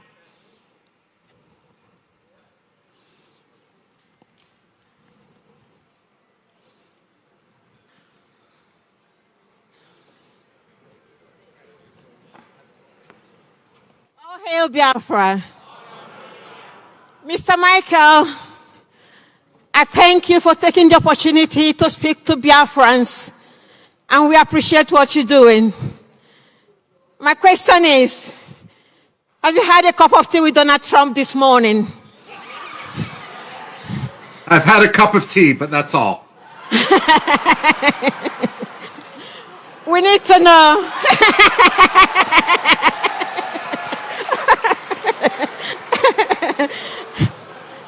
We need to know, with your own experience, what do you think Donald Trump will be saying at this moment? Let me put it this way. Personnel is policy. Donald Trump is the president, but what matters are those who will be staffing him at the Undersecretary of State for Africa level, at the National Security Council, and the Pentagon. That is who also in the Senate Foreign Relations Committee separately. Yes. That is who needs to be lobbied if the Biafrans are going to convince the United States.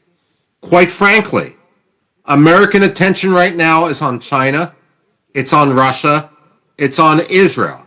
Okay.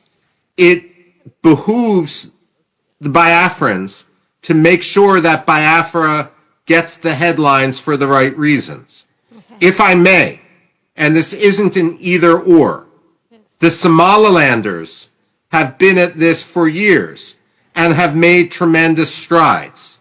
You can jump over much of the preliminary work they have done to make your case. And given the Biafran diaspora in the United States, given the talent, given how vocal they are going to be your ambassadors. And so I do think it is possible that the United States will eventually see the light. Frankly, I don't think it's possible to go backwards. No. But as Winston Churchill once said, the United States always does the right thing. They just try everything else first. It's important to get through that process much quicker. Thank you very much. Sorry, I didn't introduce myself. My name is Sister Dominica Oleune. I'm from Olo State. Thank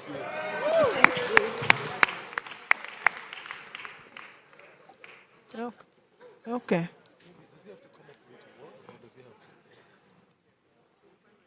Yeah. Okay. Do you want to take it to him? Thank you.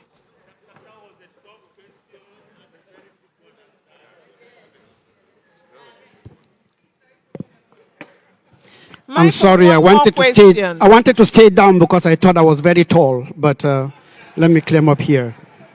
I want to thank the Biafran government in exile for bringing Ambazonia team here today. This is a wonderful opportunity. My legs are shaking, and I want to say it's a pleasure to have met and listened to Mr. Michael. In fact, I don't just know, I'm pumping out. And I want to make him to understand that Biafra and Ambazonia are seismic twins. I'm seeing him here. I was looking there. All right. Hello. Yeah, they are seismic twins.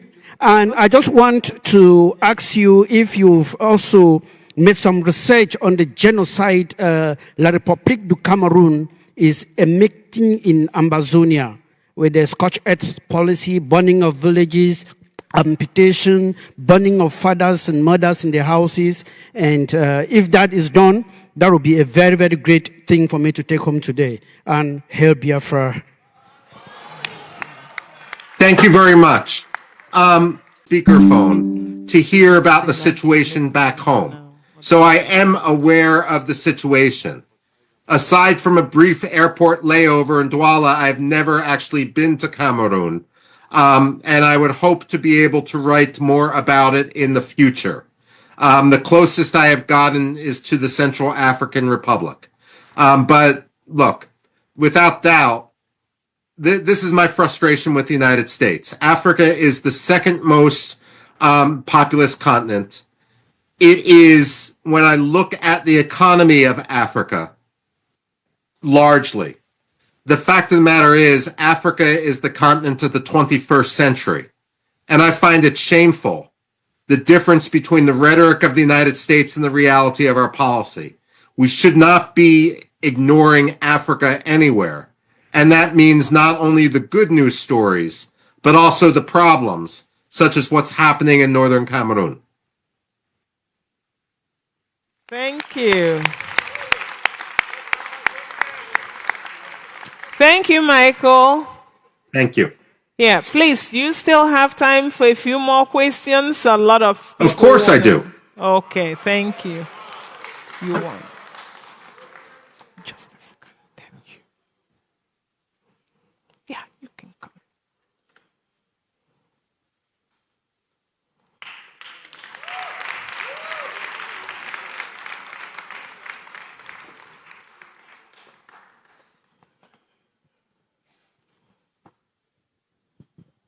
Good day, Michael.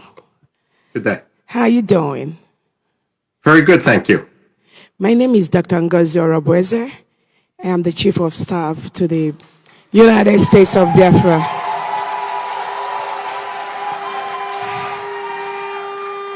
I thank you for your comments. Don't really have any question for you because what you've said is what any sensible, decent human being will say. But I just want to use this opportunity on behalf of my Prime Minister, our Prime Minister, Simon Ekpa, to thank you for standing up for Biafra. Please continue to do what you're doing for us. Biafrans and generations unborn will be very, very kind to you. That's all I need to say. Thank you so much. Thank you so much, and I pray that we will be able to see him in person soon. Thank you. Free from Finnish prison. Thank you.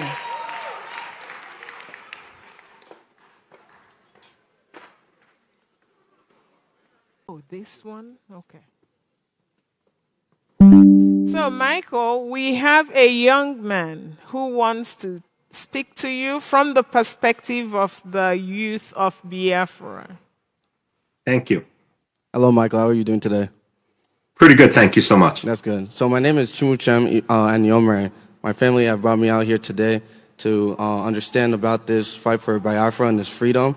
And my question is there any way or any advice that you can give to us to be able to, influence the other young students or young people who want to try and at least contribute or try and help out spreading the word and trying to get a lot of people to get involved with this freedom for our Biafra and everything?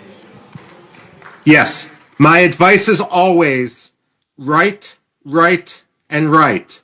But don't write simply for the Biafran community. You're writing for people who already agree with you. You want to write specifically for non-Biafrans. You want to write for people that disagree with you. You never want to look at someone as your enemy, but rather as someone who is wrong and needs to be convinced to be right.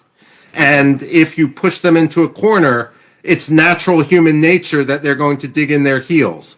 But if they are, if it's not a personalized discussion, but rather a discussion of facts, then they can save face when they switch sides and understand that freedom and liberty for Biafra matter. So write for university newspapers, write for school newspapers, write for local newspapers, and write for national news outlets. What I would always say, again, as a writer, and this is something that I've always scratched my head about. You can see I've scratched all my hair off. The fact of the matter is that people will say, not on the Biafra issue, but on other issues, I wrote a letter to the New York Times and they refused to publish it, so I'm emailing it around, and the letter is 2,000 words long. Wow. But New York Times letters are only 125 words.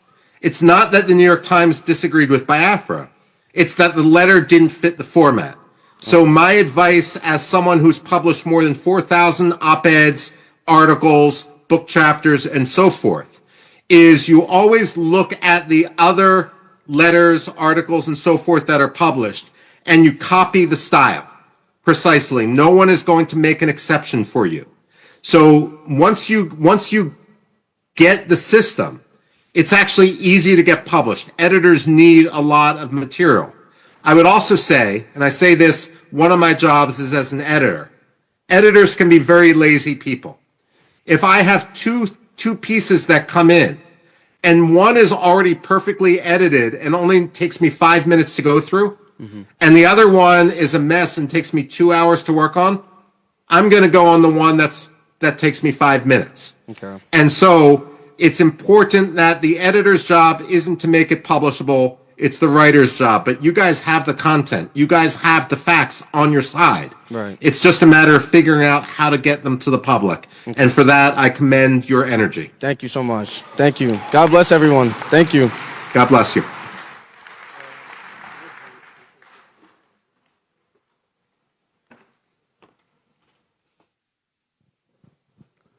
Thank you, Mr. Michael, for your support. My question is, why do you think the West, who always clamor for human rights, prefer to partner with these repressive regimes in Africa at the expense of human life? You know, it's a great question. And it's something that's frustrated me in other contexts. First of all, there's two types of it. Let me put it this way. When George Shultz was the United States Secretary of State under Ronald Reagan, whenever a new U.S. ambassador would be nominated to go to a different country, George Shultz always invited him into his office on the 7th floor of the State Department, and he had a big globe there. And he would tell the ambassador nominee, show me your country. And God forbid if that ambassador pointed to Gabon or Senegal or Somalia or Kenya, George Shultz would say, no, never forget that your country is the United States of America. The point of this is that some ambassadors believe that they are successful if they have good relations with the country to which they are sent. But that's not the job of the ambassador to be liked by the president, the prime minister, or the dictator. It's with an undemocratic leader and therefore endorses undemocratic things or ignores real problems. It's essential that we stand with moral clarity, even if it makes for an uncomfortable meeting. This is why personally, and I wrote about it at the time, I was so disappointed when Secretary of State Antony Blinken, a man who based his legitimacy at his Senate confirmation on the fact that his father-in-law was a Holocaust survivor, when he ignored and took when he sat with Muhammadu Buhari and when he took Nigeria off the religious freedom watch list. You know, politicians and diplomats don't like to be criticized. And when you see such hypocrisy, if you write about it, and I'm going to the previous question now, that is something which they will notice. They may not want to admit that they are making a mistake, but they will read the criticism and hopefully not make the same mistake twice.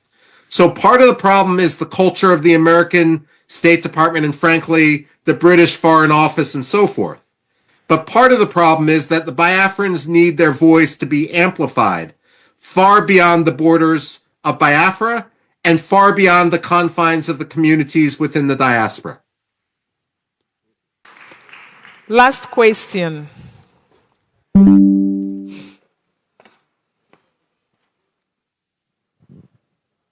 Thank you, Michael. Thank you. Yeah, we really appreciate you. I have two questions for you. Okay. Yes. Can you please promise the Biafran people that you will keep exposing the Nigerian government and keep exposing their atrocity, and you do the best you can to write up more, whatever you can, to speed up the release of our leader, our Prime Minister Mazi Simon Ekpa, which I call my boss. I came across one of your tweets. That was really good. We appreciate you. Please promise the Biafran people that you will keep helping us in fighting our cause. You know, we look up to you and we believe that you know what we are fighting for. And we really appreciate you. And can Biafran people hear from you? You know, if we can, we hold you accountable with your word that you will always be with us. Yes. The short answer is yes. The longer answer is the American Enterprise Institute is a nonprofit. I am given the authority to write about whatever I want. There is no pay to play. I am not a lobbyist. I accept no money for my writing. I write based on the principle of what I see with an effort driven only by me to pursue and to try to change American policy to what I believe would be more just. And therefore, when it comes to me, you don't need to worry about any contract running out or anything like that. That's not why I'm involved. And again, I will never accept any money from a Nigerian. I will never accept any money from a Biafran. I will never accept any money from a lobbyist. I'm doing this because it's right, and therefore I will continue to do it. It's a publish or perish world for an academic, and I'm hooked on the Biafran cause. Thank you very much. One more again, Congressman Jim Moran, which I know you know, and he's our lobby, and we actually have an alliance here with us as well. Can you as well promise Biafrans that you will work closely, I know, with your, what you're doing, and Congressman Moran and alliance, they'll be doing a good job, that you work closely with them as well to bring justice for Biafran people. Thank you. If I may just say, I've testified in Congress before Jim Moran when he was in Congress. And the congressman and I disagree on everything. It wasn't a pleasant hearing for me, and it may not have been a pleasant hearing for him. But you know, sometimes principle unites. And whatever disagreements we may have on other issues, they don't extend to Biafra. And it's a pleasure to work with allies wherever one can find them, on any side of the aisle.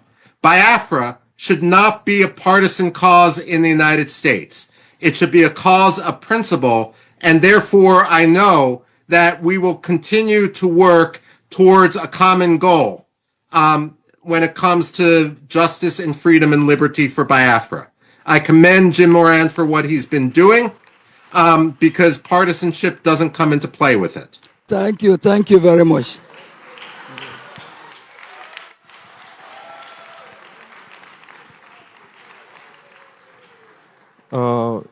Mr. Robin, thank you very much for your commitment in putting the truth out there to the public.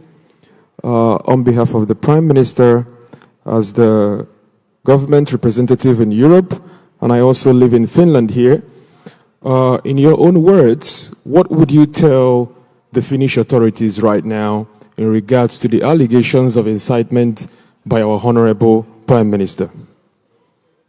You know, Finland's got to be on the right side of history. Finland especially should live up to its status, its claim as being the freest country on earth. That's what Freedom House ranked it as. And right now they're endangering their status. I should note that this isn't just a Nigeria-Finland issue. When there was an argument, when there was an effort for Finland and Sweden to join NATO, Turkey tried to blackmail both, but mostly Sweden, in order to betray Kurds, and Kurdish dissidents and Kurdish free speech in Sweden, in order to get Recep Tayyip Erdogan to drop his objection to Sweden's accession to NATO. And in the end, Sweden betrayed its principles. And Recep Tayyip Erdogan, while he allowed Sweden in NATO, gratuitously humiliated Sweden. Finland should not allow itself to be gratuitously humiliated by a country that violates religious freedom, by a country that violates democracy, by a country that has been guilty of genocide. Finland must be better, and they must recognize that they should not be an arm of transnational repression.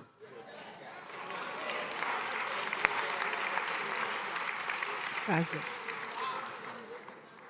Thank you so much, Mr. Robin. Okay.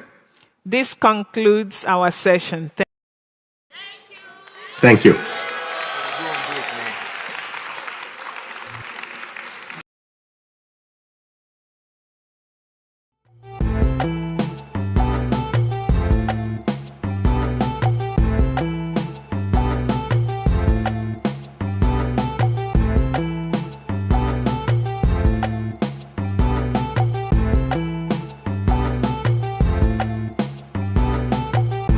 Take your seats.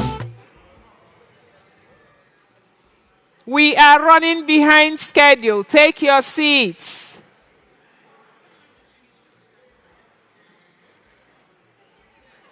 The Finance Department, are you ready?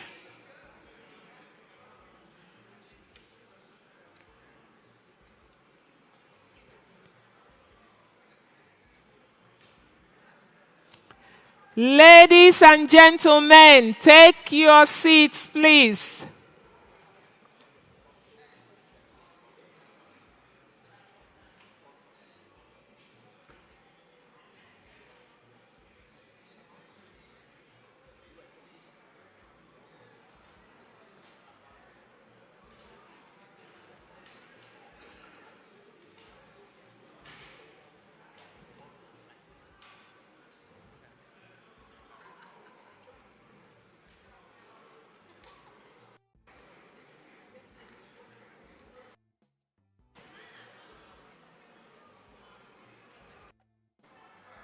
Clicked on the BLT website, on the government website. How many of us? Oh, that's encouraging. Madam Nen, I know you've done BLT. You're not raising your hands. Good. All right. So we have Honorable Amo Biene. He will talk about BLT. He will walk us through on the process of keying in that BLT. And I'm sure he will talk to us about the importance of your taxes. We call Honorable Ene to the stage.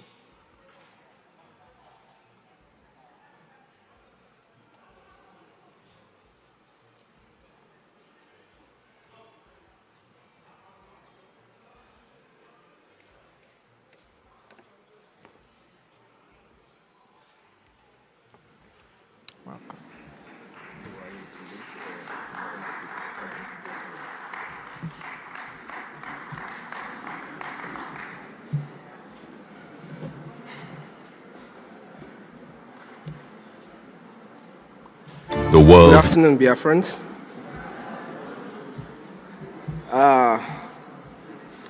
First of all, I want to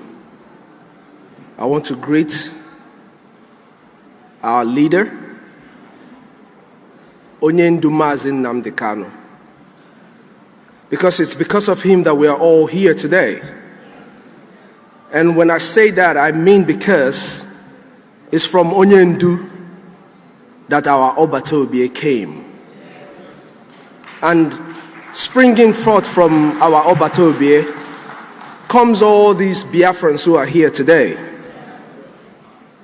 So first we have to thank Onyendu for being Onyendu. Onyendu in our language explains everything. The leader. It's not just the leader, the chosen leader. So we thank Onyendu for making sure that we are here today. And of course, we thank the finisher. We have finished it, guys. It's no longer a story. The only story that is being told today is the story of how we survived all the tribulations from our own supposed friends and brothers. So all we do now is to educate and encourage them, because we believe that they have lost their path. Like Michael told us when he was being asked questions, we're not going to antagonize them at all time. Sometime we're going to call them together. Tell them the importance of what we're doing and why we have to do what we're doing.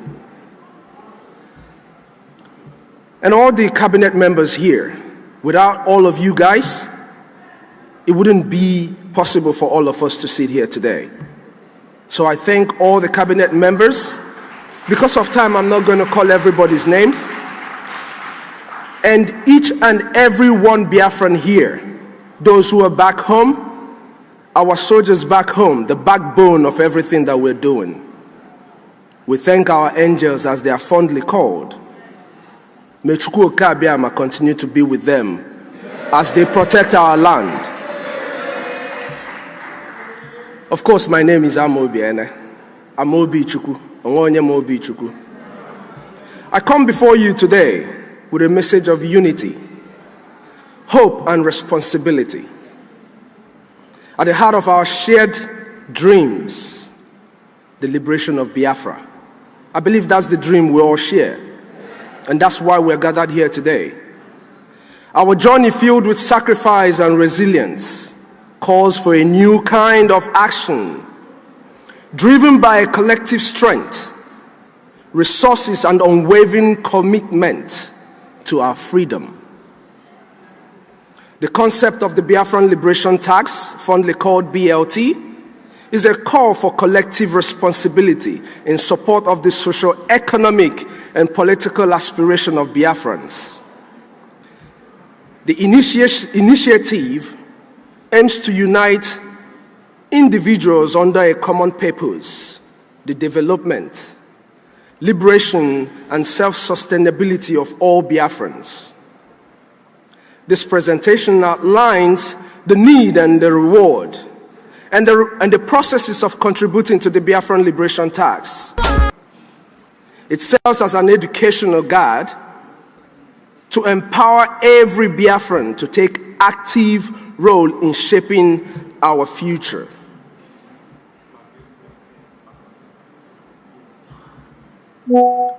This is a role we all have to embrace, guys. I know we all here already did. So we are talking to our brothers and our sisters who are going to be watching us live. As long as you have Biafran blood running in you, we are speaking to you today because we are calling you to this shared responsibility that we all have. Biafran's struggle for independence began in the late 1960s, driven by the political, economic, and social marginalization within Nigeria. The declaration of the Republic of Biafra in 1967 symbolized the determination of its people to fight for freedom and justice. The Nigerian Civil War 1967 to 70, led to immense suffering, including famine and loss of over 5 million lives, of which 3 million were children starved to death. I need you to think about that as you're coming out from lunch. I need everybody who is listening to us today, if you're sitting by your system, by your TV and listening to us today, or watching this program at any time, just imagine the starvation of 3 million children. Let this resonate with you when you're clicking on the link for the BLT, so that when you're giving to the Biafran people, you will give to us that which will cost you a thing. Because for Biafra, we are ready to do everything and anything. Although the war ended, Biafrans have continued to face political exclusion and economic challenges, keeping the dream of our liberation alive. That's what they don't understand. When you oppress us, you fuel our desire to be free. Because we were created free, isn't it, guys? We were all created free. Today, millions of Biafrans worldwide remain united by a shared history of resilience and hope. The Biafran Liberation Tax is a step towards fulfilling this long-standing vision, honoring past sacrifices, and building a future of Biafra and self-resilience.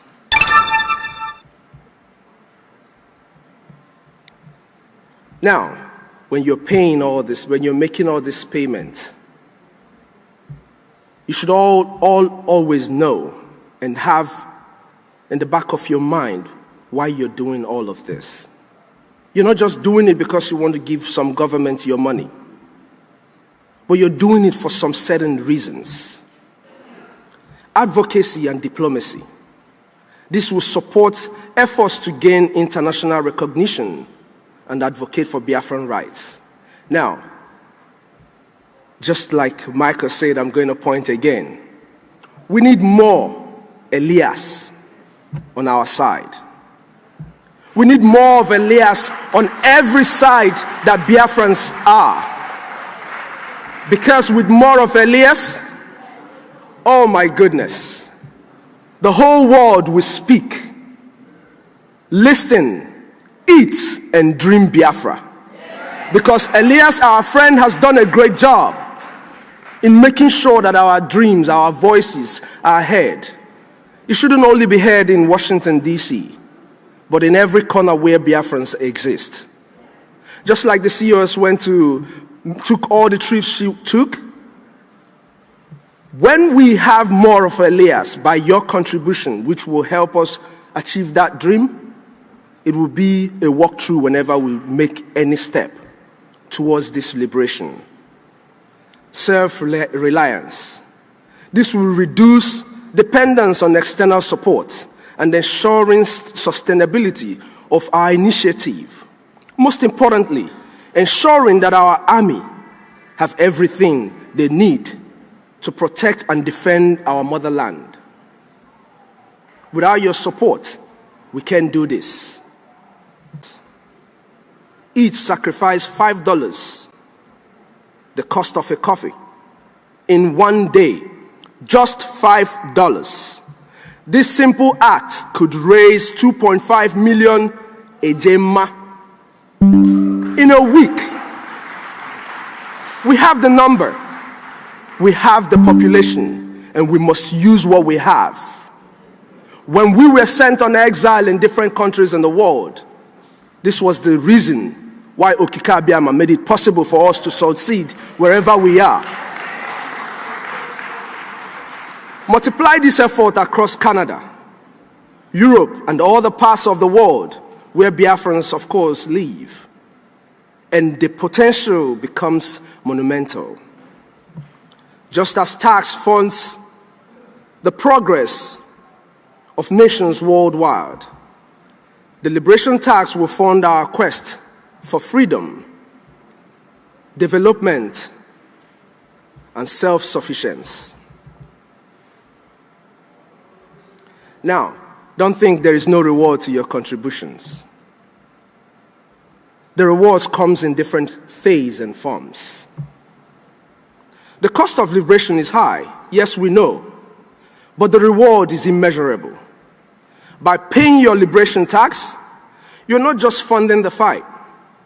You are investing in the future of Biafra. That Biafra that you and I speak of, that heaven on earth, that is where you're putting your investment.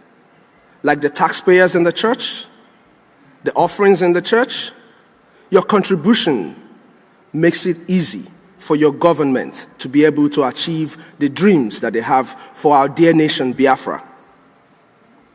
You are investing in the future of Biafra, my people.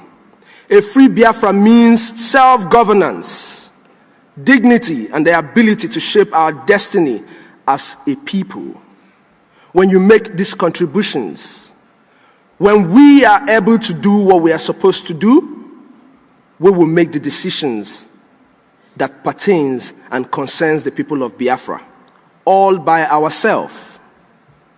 When we contribute, we also show the world that Biafrans are united and determined. Remember, it is a shared interest. It's a shared goal that we are all putting together. So we are giving the world that picture of the Biafra that we have always all known. Our collective actions demonstrate that even the smallest contributions, I made mention of $5.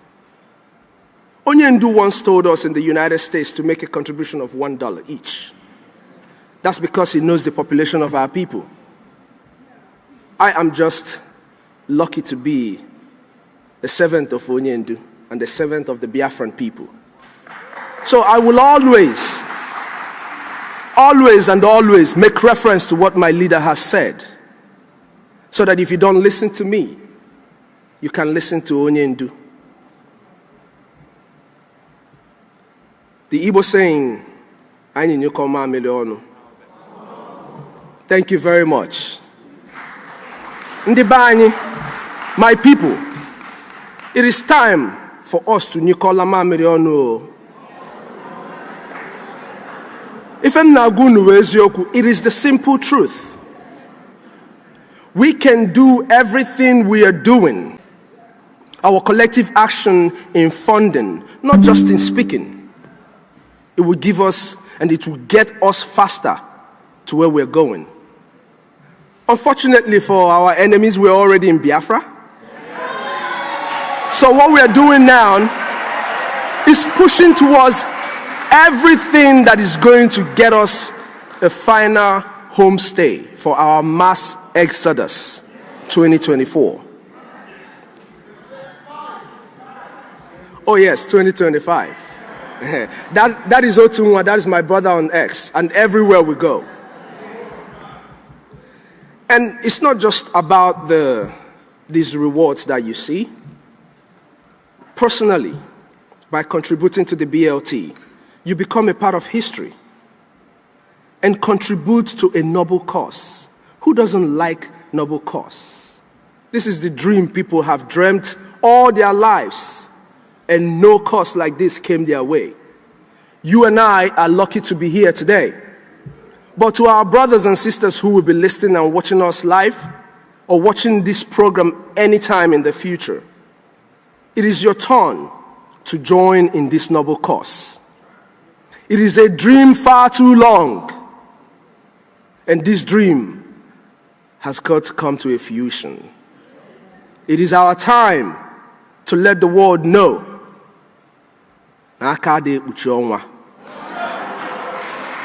You can never cover the sun, no matter what you do. You don't only contribute to a noble cause, but you gain the sense of ownership in the development of a liberated United States of Biafra. You know, that's a big legacy.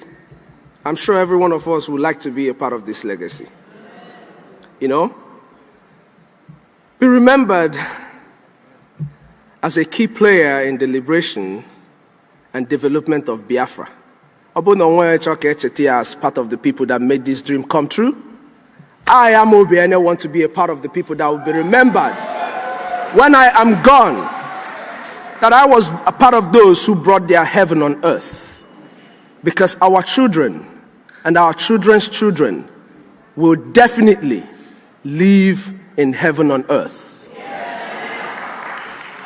Imagine telling the next generation that you played a pivotal role in the realization of a successful and sustainable Biafra. Just close your eyes for a second and imagine that. Imagine that when we are gone, my dear sister Joy Irobi, that our people who don't even know you, who don't even know what a great woman you were, can still hear the story of what you've done. Each and every one of us here. And you who is listening to us and who is going to be a part of this Biafran Liberation Tax, imagine for a second that people will be talking about what you've done for them without even knowing your name. You know, it's a chance everybody has to take, you know? And there are channels to making this payment, utilizing our secured website to make this contribution, which is the Biafran Liberation Tax. You know, we have the weekly, we have the monthly. I believe it's showing on your screen. Once you click on the weekly, for instance, you click on the weekly, what you're going to get is something like this. You select a price. Do not give Biafra what will not cost you a thing. In as much as we ask you for $5, if you have more than $5, endeavor to give it to Biafra. Endeavor to give it to Biafra because that's all we need. We have the Biafran Liberation Coin. That you have already seen, and once you get into that, I'm sure, if you're watching this program, if you're going to watch it, you will be able to know how to click and be able to join. If you have a bank card, it means you're able to log in and just make a mini donation and keep it consistent. Don't go for a single donation, no. Give us a consistent donation. We have the Biafran coin, you know. The Biafran coin is a digital currency that can be used to pay BLT equally, especially for our people back home. Our people back home are already using the Biafran coin to carry out transactions. You go to the X, you will see people buying different stuffs in their market, especially those who don't want to be known. The Biafran coin serves as a pathway for you to be able to connect yourself towards our funding. Now, all of the Biafran Liberation Tax, you can keep it to yourself. Nobody has to know. Just keep your receipt as proof, if the need be for you to bring out a proof. It also serves, the Biafran coin, serves as an investment vehicle and a means of conducting economic transactions, aligning with the global shift towards digital economies.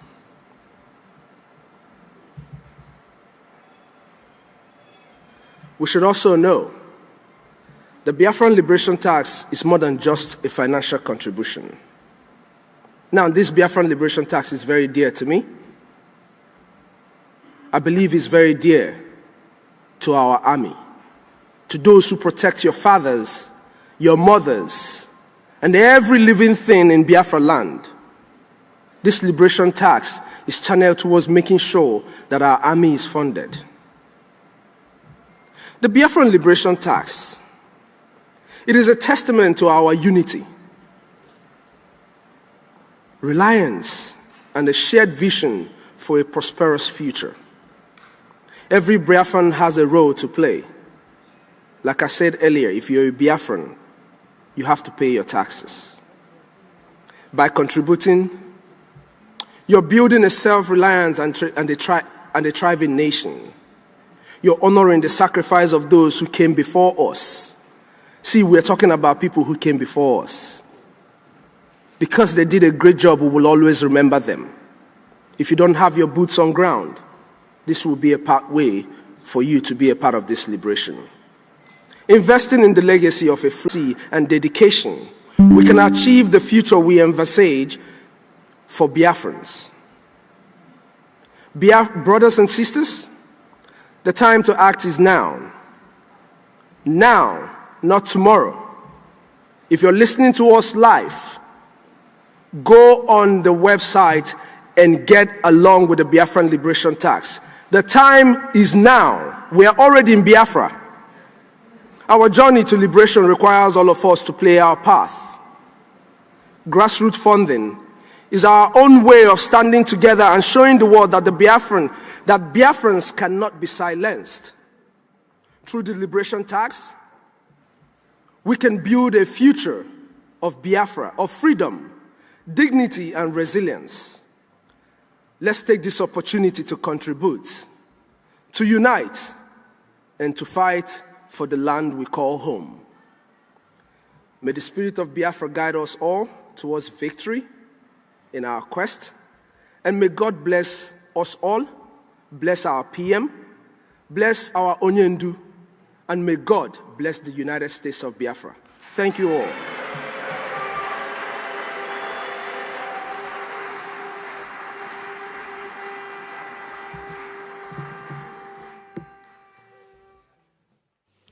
Thank you very much, Honorable Ene. Thank you to all Biafrans who are paying their taxes. And if you are not, please key in and pay your taxes. At this point, we call on Honorable Joy Irobi.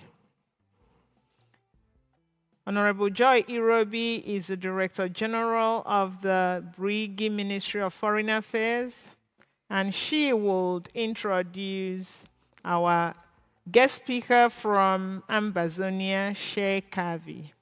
Honorable Irobi.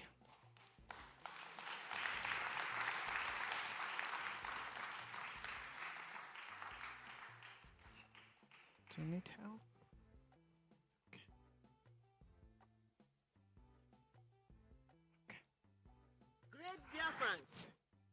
United, we are stronger. So, before I introduce our Ambazonia guest speaker, who is representing the Ambazonia Governing Council, specifically their leader, Dr. Chua Ayaba, I want to tell us a little bit about our alliance. Now, if you remember, last year, 2023, in Helsinki, we already had the Ambazonia and Biafra Defense Treaty, and this was signed in person by Dr. Chua Ayaba with our Prime Minister. And that is how we declared the Biafra Ambazonia Helsinki Declaration of 2020, for us to combine armed forces, for us to have one purpose and one purpose only, the freedom of the Ambazonian and the Biafran people. Now, also, December last year, there was a press conference held by both leaders. And in this press conference, awareness on international crisis groups, calling on African Union to put the Southern Cameroonian War and the Biafran-Nigerian War on their 2024 agenda. Now, the Council was also charged with lobbying against businesses that undermine the sovereignty of Biafra and Ambazonia and the ownership of our resources. One of the things that was very important, I remember, because Dr. Chua Ayaba also mentioned this to me, he said that we have to start working on the refugee situation of our nations, that our citizens, that we have to devise strategy to take a hard stand on Nigeria and Cameroon regarding the kidnapping of our citizens. Now, this council also were charged, and this is something that we will start doing more in the future, to create discussion panel focusing on creating awareness between the Ambazonian and the Biafrans, that to join forces together, and I'm talking about just the normal Ambazonian, normal Biafrans, to have conversation, create awareness, focusing on how are we going to deal with defense allowances, like we are now hearing about the taxes, diplomacy alliances, and economic alliances. Now, I do not want to take a lot of time. I would like to call upon Honorable Sheikh Kavi. He is the defense chairman of the Ambazonia Governing Council. I would like to say one or two words. Sheikh Kavi is the barefoot soldier. He is the founding father of the Ambazonia Governing Council and the Ambazonia Defense Forces, Ambazonia representative of the Biafran Alliance.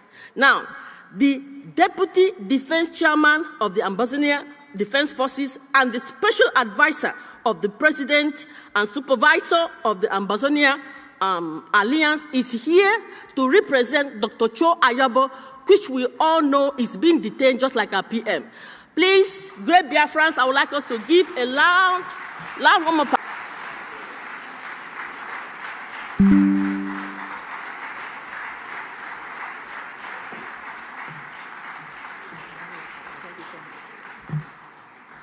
Biafra, O Guinea. One day, where them day, made them show, we go jam them.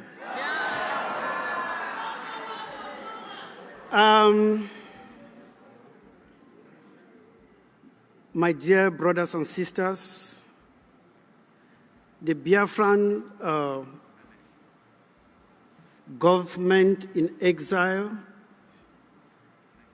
Mr. Prime Minister here present, Mazi Nnamdi Kanu here present, Dr. Cho Lucas Ayaba here present. I want to say I am honored. I'm sorry, we didn't do the national anthem. Okay. Please, some technical hacks. We forgot the national anthem, so please forgive us.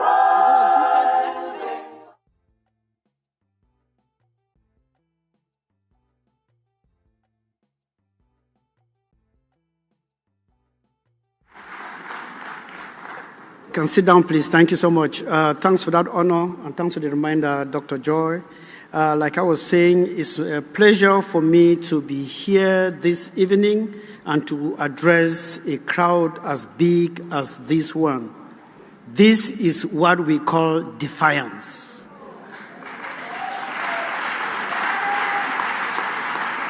This is a very strong message to Finland.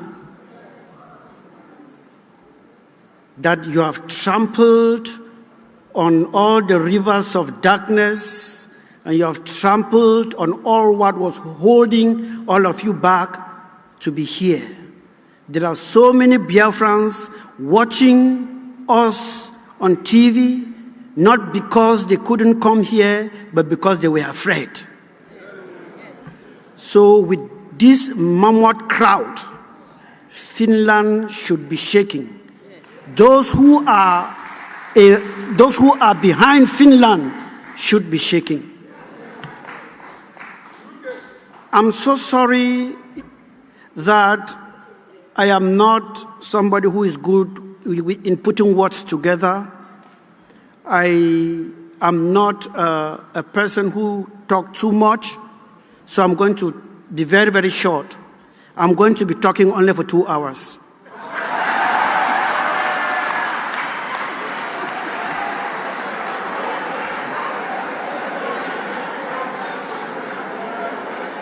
Yes,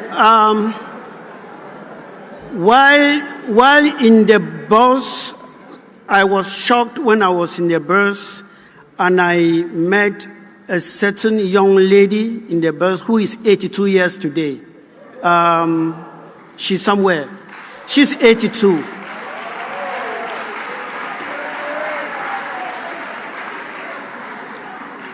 That was not the most shocking part. I met Biafrans who are physically challenged, but they told themselves this history cannot go without them. Please give them a hand.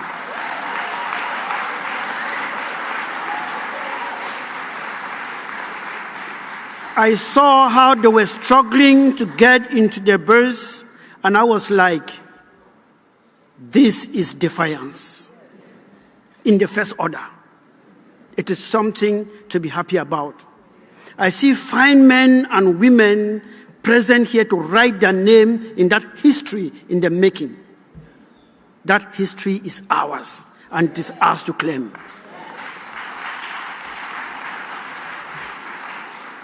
Ladies and gentlemen, before you didn't know that Biafra would be a spirit like this. But today you have shown Finland, Norway, and all the other hypocrites in Europe who think that arresting our leaders is democracy or it is human right, that they are ashamed. Finland, Norway are a disgrace to Europe. I am always very raw. I don't sugarcoat my words. So, ladies and gentlemen, you cannot detain an ideology. It is only somebody who needs a screwdriver to rescrew the knot on his or her head that will think that they can arrest an ideology, put in a bucket and lock it. You cannot shoot an ideology with a gun. You cannot destroy it. You cannot do nothing. You cannot. It is only when you see somebody running to the toilet and something distracts that person, know that that person doesn't have enough pressure. When you have enough pressure, you kick everything that is on the road. Yesterday, I was surprised that the people of Biafra have that pressure of somebody with a running stomach.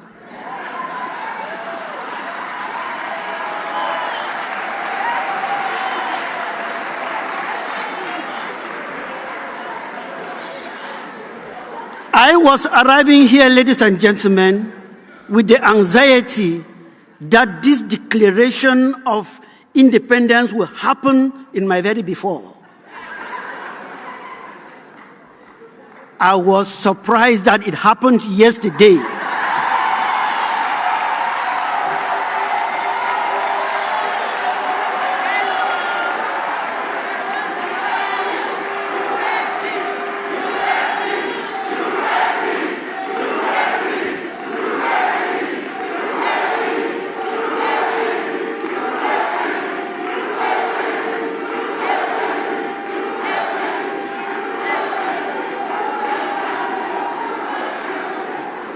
Thank you, thank you, thank you.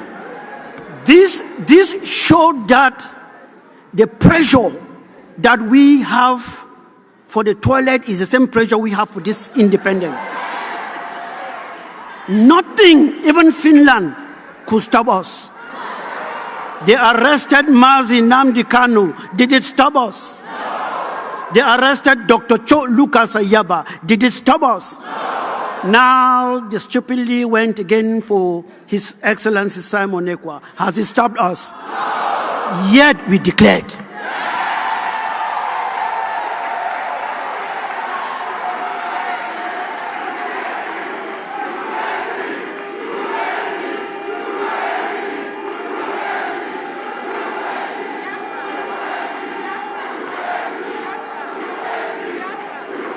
Thank you so much. Thank you so much.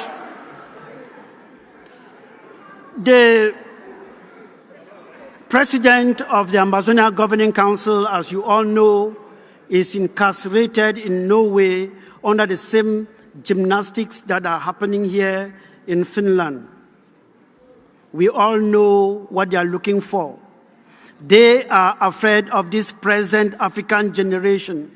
They are afraid of this present African youth because they are enjoying the economic, let me say, the economic autopilot that they have instilled in Africa with our forefathers.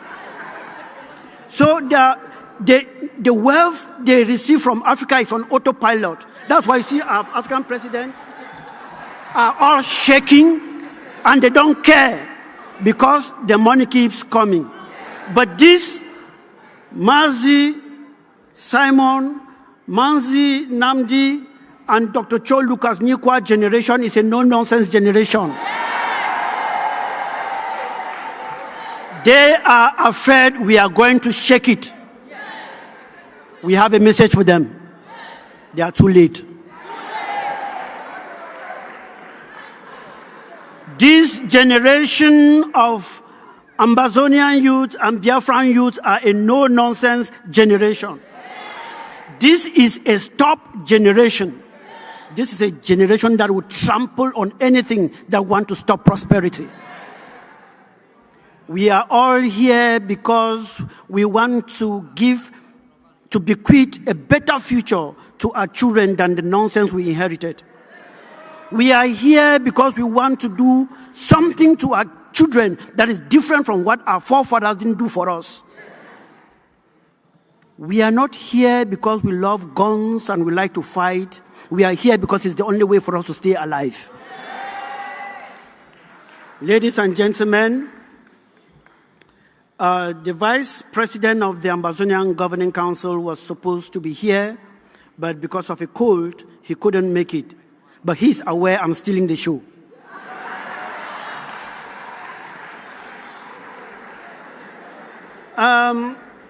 There comes a time in a man's life when he is born, or a she, depending on how the case may be.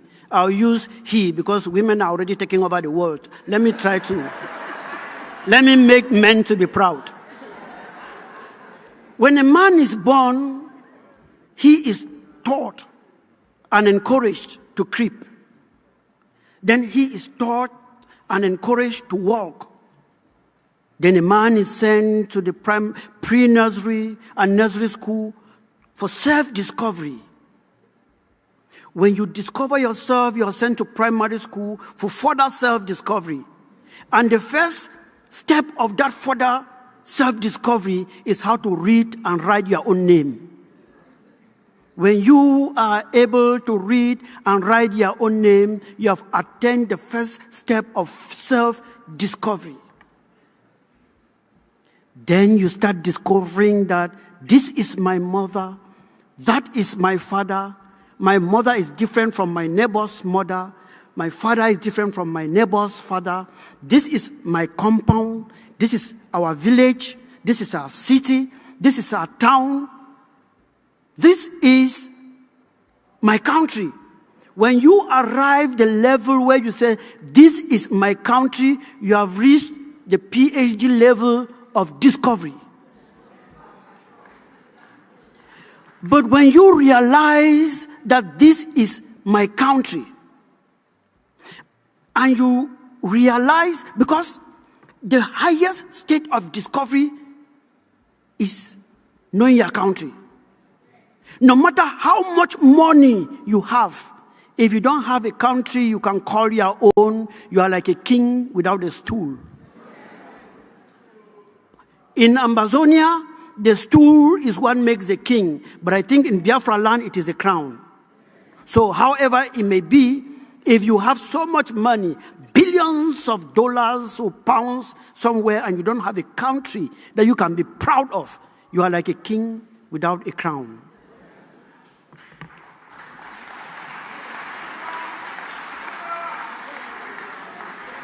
Ladies and gentlemen, we have come of age.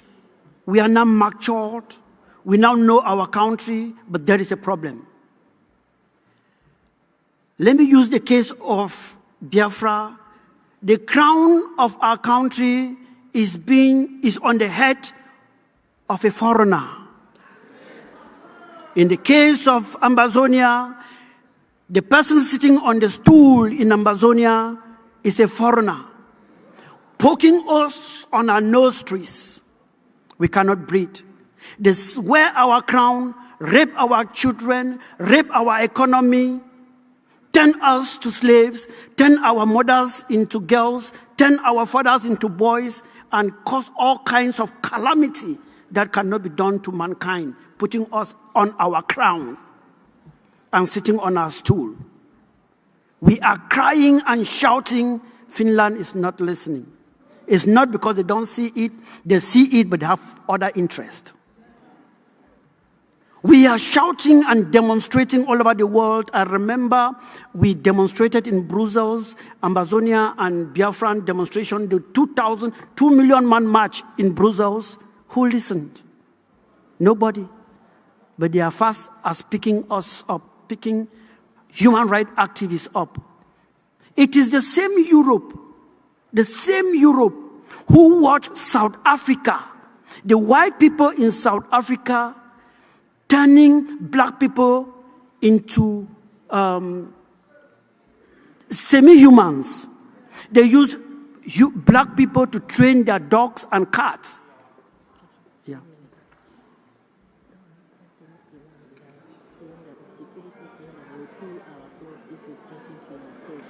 There's no need to be afraid. Okay, anyway, I'll do that. Like I said, when it comes to the freedom of Africa and African people, I'm a dog that is difficult to be tamed.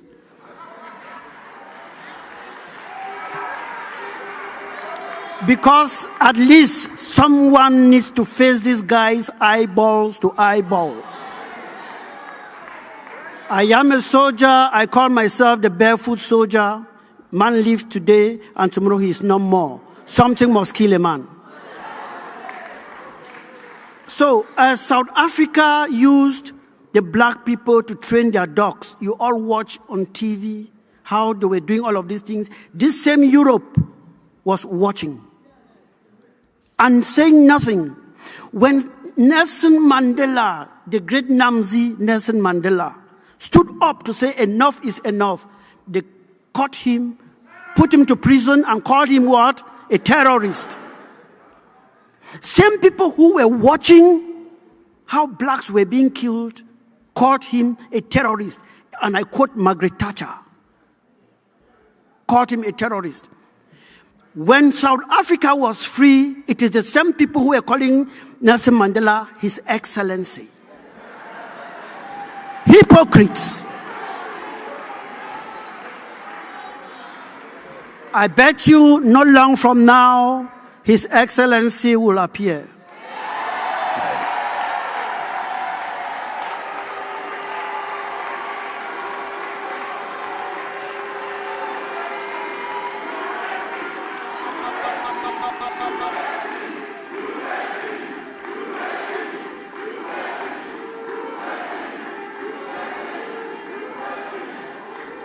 All right, thank you so much.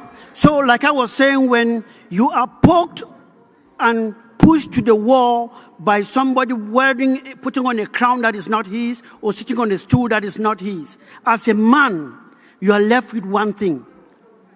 And nobody will teach you that. It comes instantly. When your back is on the wall, there is one thing you should do: move forward.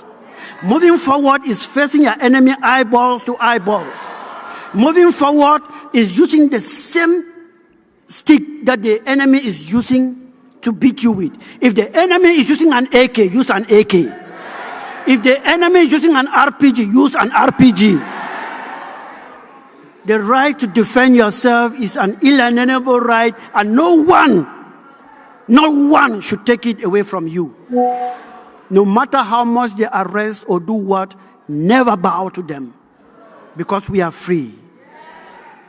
Akanchawa, it is written.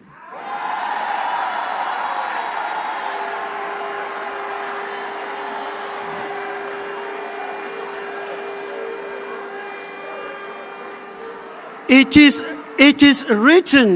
written by the great Chukwudi Tatanyo Mbom that today Biafra is free. Don't say we'll be free, because Biafra is free. It is written by the great Chukwudi Tatanyo Mbom that Amazonia is free. Do you know Biafra don't need permission to enter your spirit. Anywhere, anyhow, you must feel it. Biafra don't need permission to enter your spirit. Yeah, anywhere, anyhow, you must feel it. So all those who are thinking that you will come to cajole them to do what before they come in, if they don't come in now, by the time they come in, they will be paying human tax to get in. Because they think that what you are doing here is a joke. But we have a message for the zoo.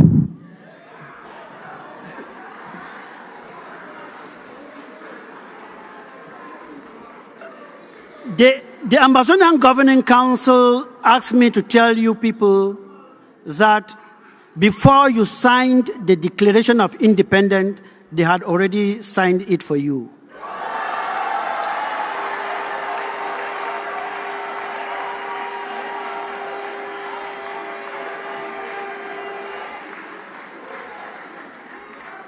You know, Amazonia declared her independence sometime in 1999 when Justice Elubede Ebong, Chief Ayamba, and a host of others seized Radio Boya and declared the independence of Amazonia. But we had one mistake.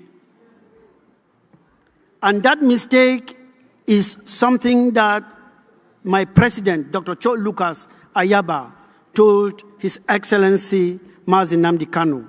Because you know that long before now, Mazi Nnamdi Kanu wanted to declare independence. He told him, my brother, don't make the mistake we made in 1999. Independence must be defended. Don't declare independence if you don't have an army to back you up. Don't have a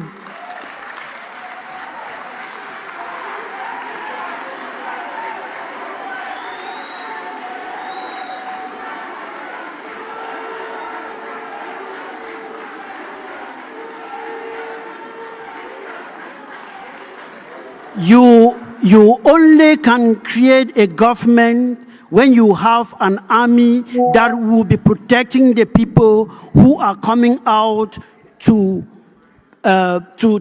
honor the activities that the government is putting in place. If you put a government without the defense first, you are taking the second step before the first. And today, we are here.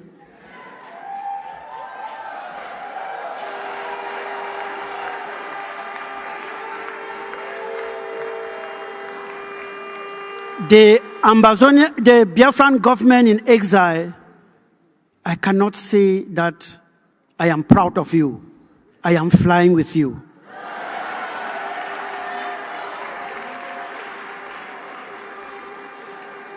The ocean might look very soft on the surface.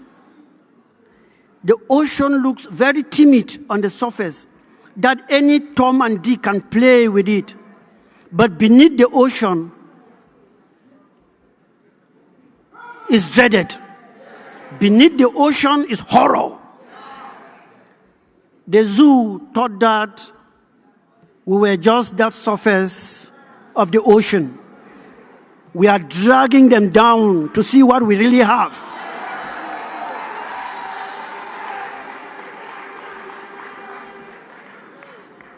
Only a man who is smoking something I don't want to smoke will not differentiate the difference between a river and an ocean.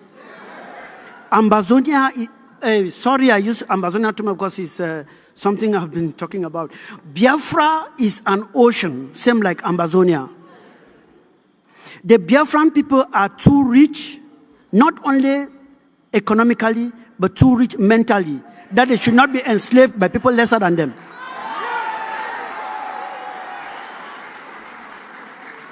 The Biafrans should not be slaves to cattle railers.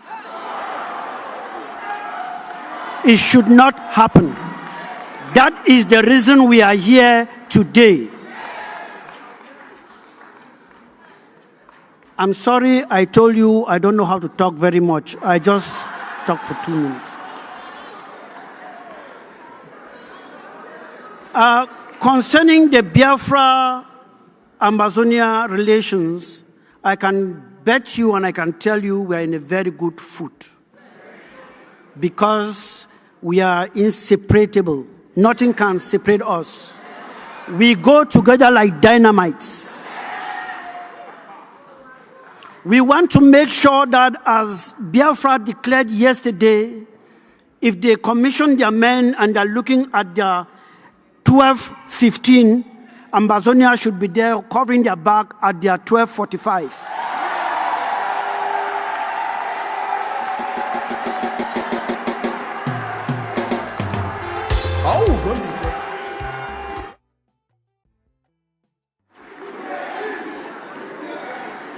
That is why I stand here as an honorable member of the defense unit that we have with the Biafrans, and I want to salute the chairman of the Biafran defense government in exile, because he's the chairman of that our group, and he's doing a marvelous job. And I cannot go without giving his salute.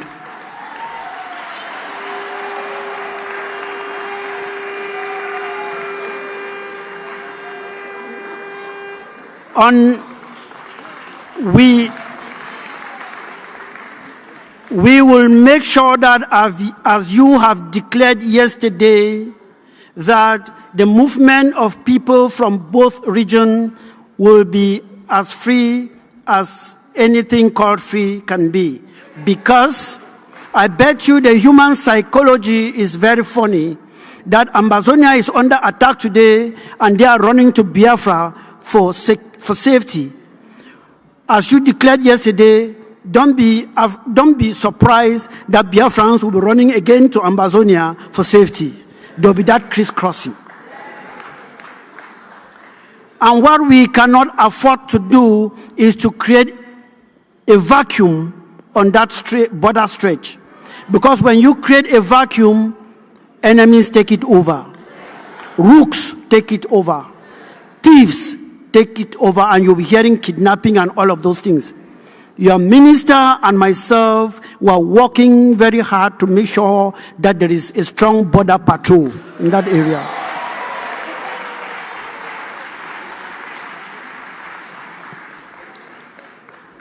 Still on defense, I will divert a little bit to tell you that what is happening here today in Finland and what happened also in Norway is a very big conspiracy that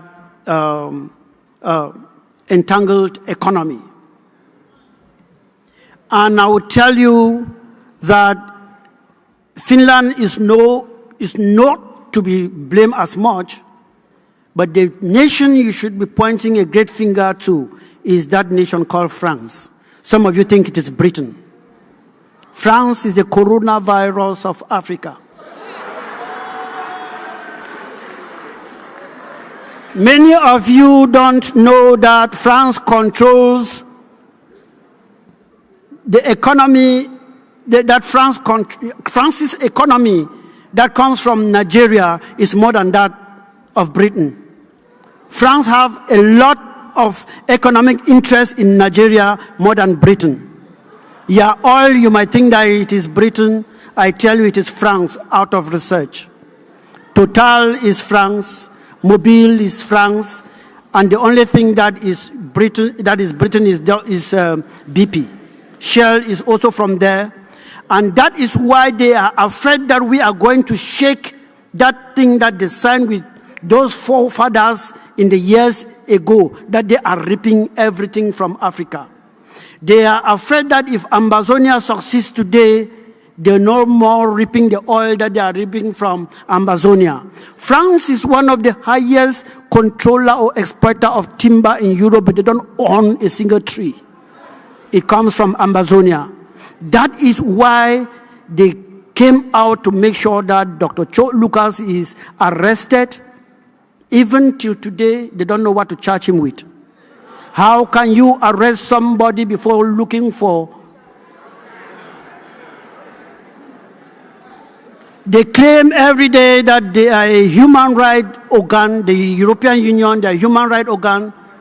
They want to fool you. their economic organs. This new generation, this Simon generation, this Ayabacho generation is a no-nonsense generation. It's a no-nonsense generation, and that will not happen. So this their charade will end soon, and then we call them Your Excellencies. So in economy, we've been working hard also to make sure that we bring our economies together and build a sustainable economy that can be an example in Africa. And the way to do this, we have also done as we have started in Amazonia, is to start from the nursery.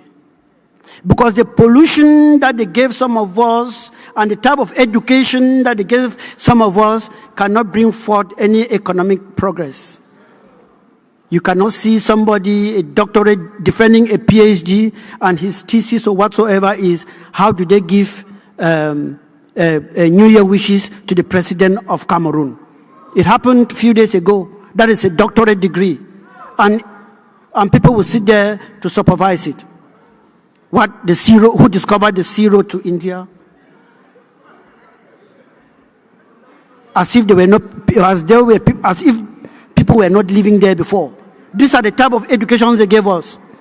Fishing in Norway and all whatnot. That cannot put food on the table. So we have created our own curriculum that we are teaching our children now in our schools that are run by us, that are scientific and technologically driven. Because that is the future. Because what they implanted on us is only how to memorize things and not create any. When they create something, they send it for us to memorize. We want to make sure that our children are able to create things. So you should start looking at your own curriculum and choose whatever that you think that will be good for your people. Not everything that comes from the West is good. So we have done that, and we have also met with the Biafra coin board when they started creating it, because we had an amber coin before. We met with them and told them how we went about it. Also in communication, the ASEAN, the Amazonian Communication Network, is working and doing fine. We also shared some ideas with the Biafran communication team, and that is strength. That is the unity we are talking about.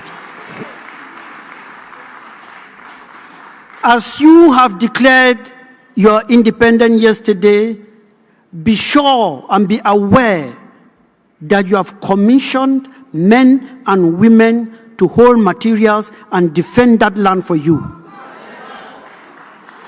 It is easy to shout, of course, but let me tell you, it's not a walk in the park. I am saying this because when it comes to economy and population, Biafra is our big brother. But when it comes to the defense of homeland, we are your big brothers. We have been fighting for more than 8 years, and I tell you, it's not easy. Your worst enemies will not be Nigerians. They will be Biafrans. We would have defeated Cameroon long ago because those guys, they are fighting for salary and we are fighting for our lives. That's the difference. We would have defeated them long ago if not because some of our people could not listen. They thought that, no, it's not time for gun. Not time for gun. We will march in the UN, march in Europe, marches and UN will come in. That is what they told us. I went to the bush and I started training my soldiers. The same people formed what they called an IG and started marching. When it didn't work, They came and started calling me. Oh, come and work for us. You're working for an individual. Don't work for you come and work for the government. We'll be paying you 500,000 francs CFA. I said, you think that this is all about money?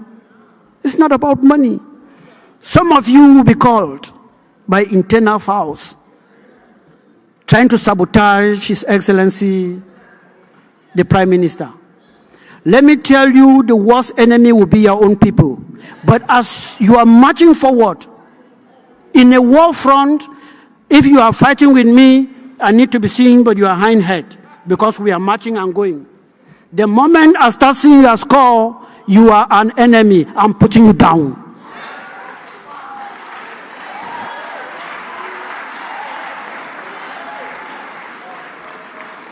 I am talking out of experience. Do not see an enemy looking at you because they are enjoying the crumbs from the master's table, and you start saying, no, that is Obi Nana. How can you kill? Put him down. Put him down and march. And I tell you, some people who are clapping here today and are enjoying today, when this thing goes further, you might not see them. They will start dropping one after the other. So be prepared. Be prepared. Let nobody be the one pushing you to come here. Come here because you are convinced that this is the right way. Because if you are coming here because of somebody, when that person drops, you'll be forced to drop. Be convinced of what you are doing.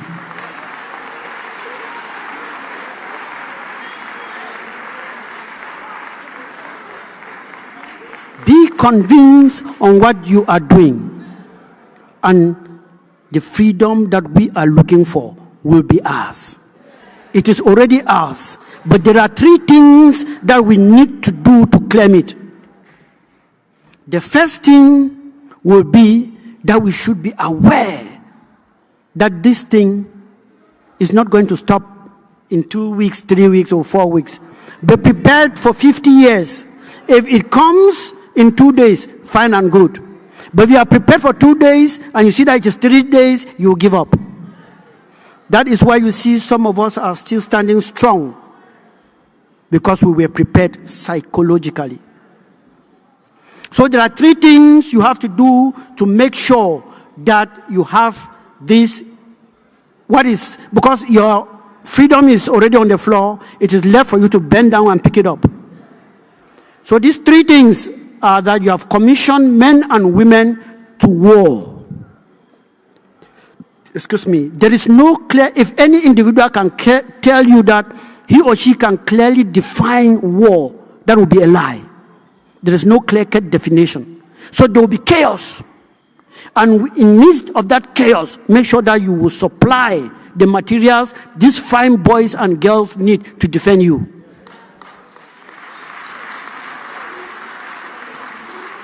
This will entail finance.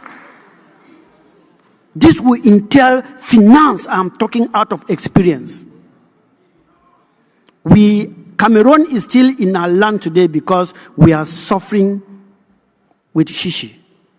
So I'm here to tell you so that you should be prepared. The independence of Biafra is the independence of Amazonia. And that of Amazonia is that of Biafra. So be prepared. So the first thing you should do is raise more money to supply these boys and girls you have commissioned. The second thing, and very important, is raise more money to supply these boys and girls you have commissioned. The final thing, and very, very important, you must do, raise more money to supply these boys and girls you have commissioned.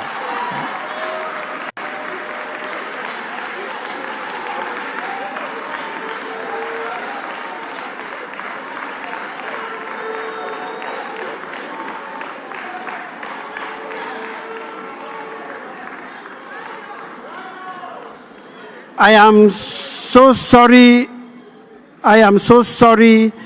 I said I don't talk for long.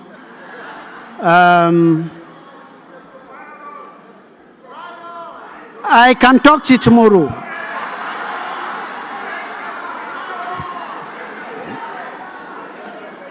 Okay.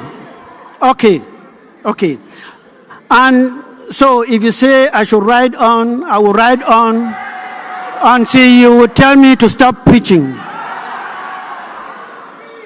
What I want to also make you to understand is that as you have commissioned men and women to battle for you, to defend homeland for you, to defend your fathers and mothers, to defend that land, that God-given land that is yours, you should know that you are on your own. I'm talking out of experience. You are on your own. Do not depend on the so-called international community because they will put you on top of the tree and remove the ladder. It will be surprising to you that this same Norway that arrested Dr. Cho Lucas Ayaba voted for the independence of Biafra in the United Nations on the 19th of April 1961. They voted for the independence of Amazonia. The United Nations voted for the independence of Amazonia. The chairman was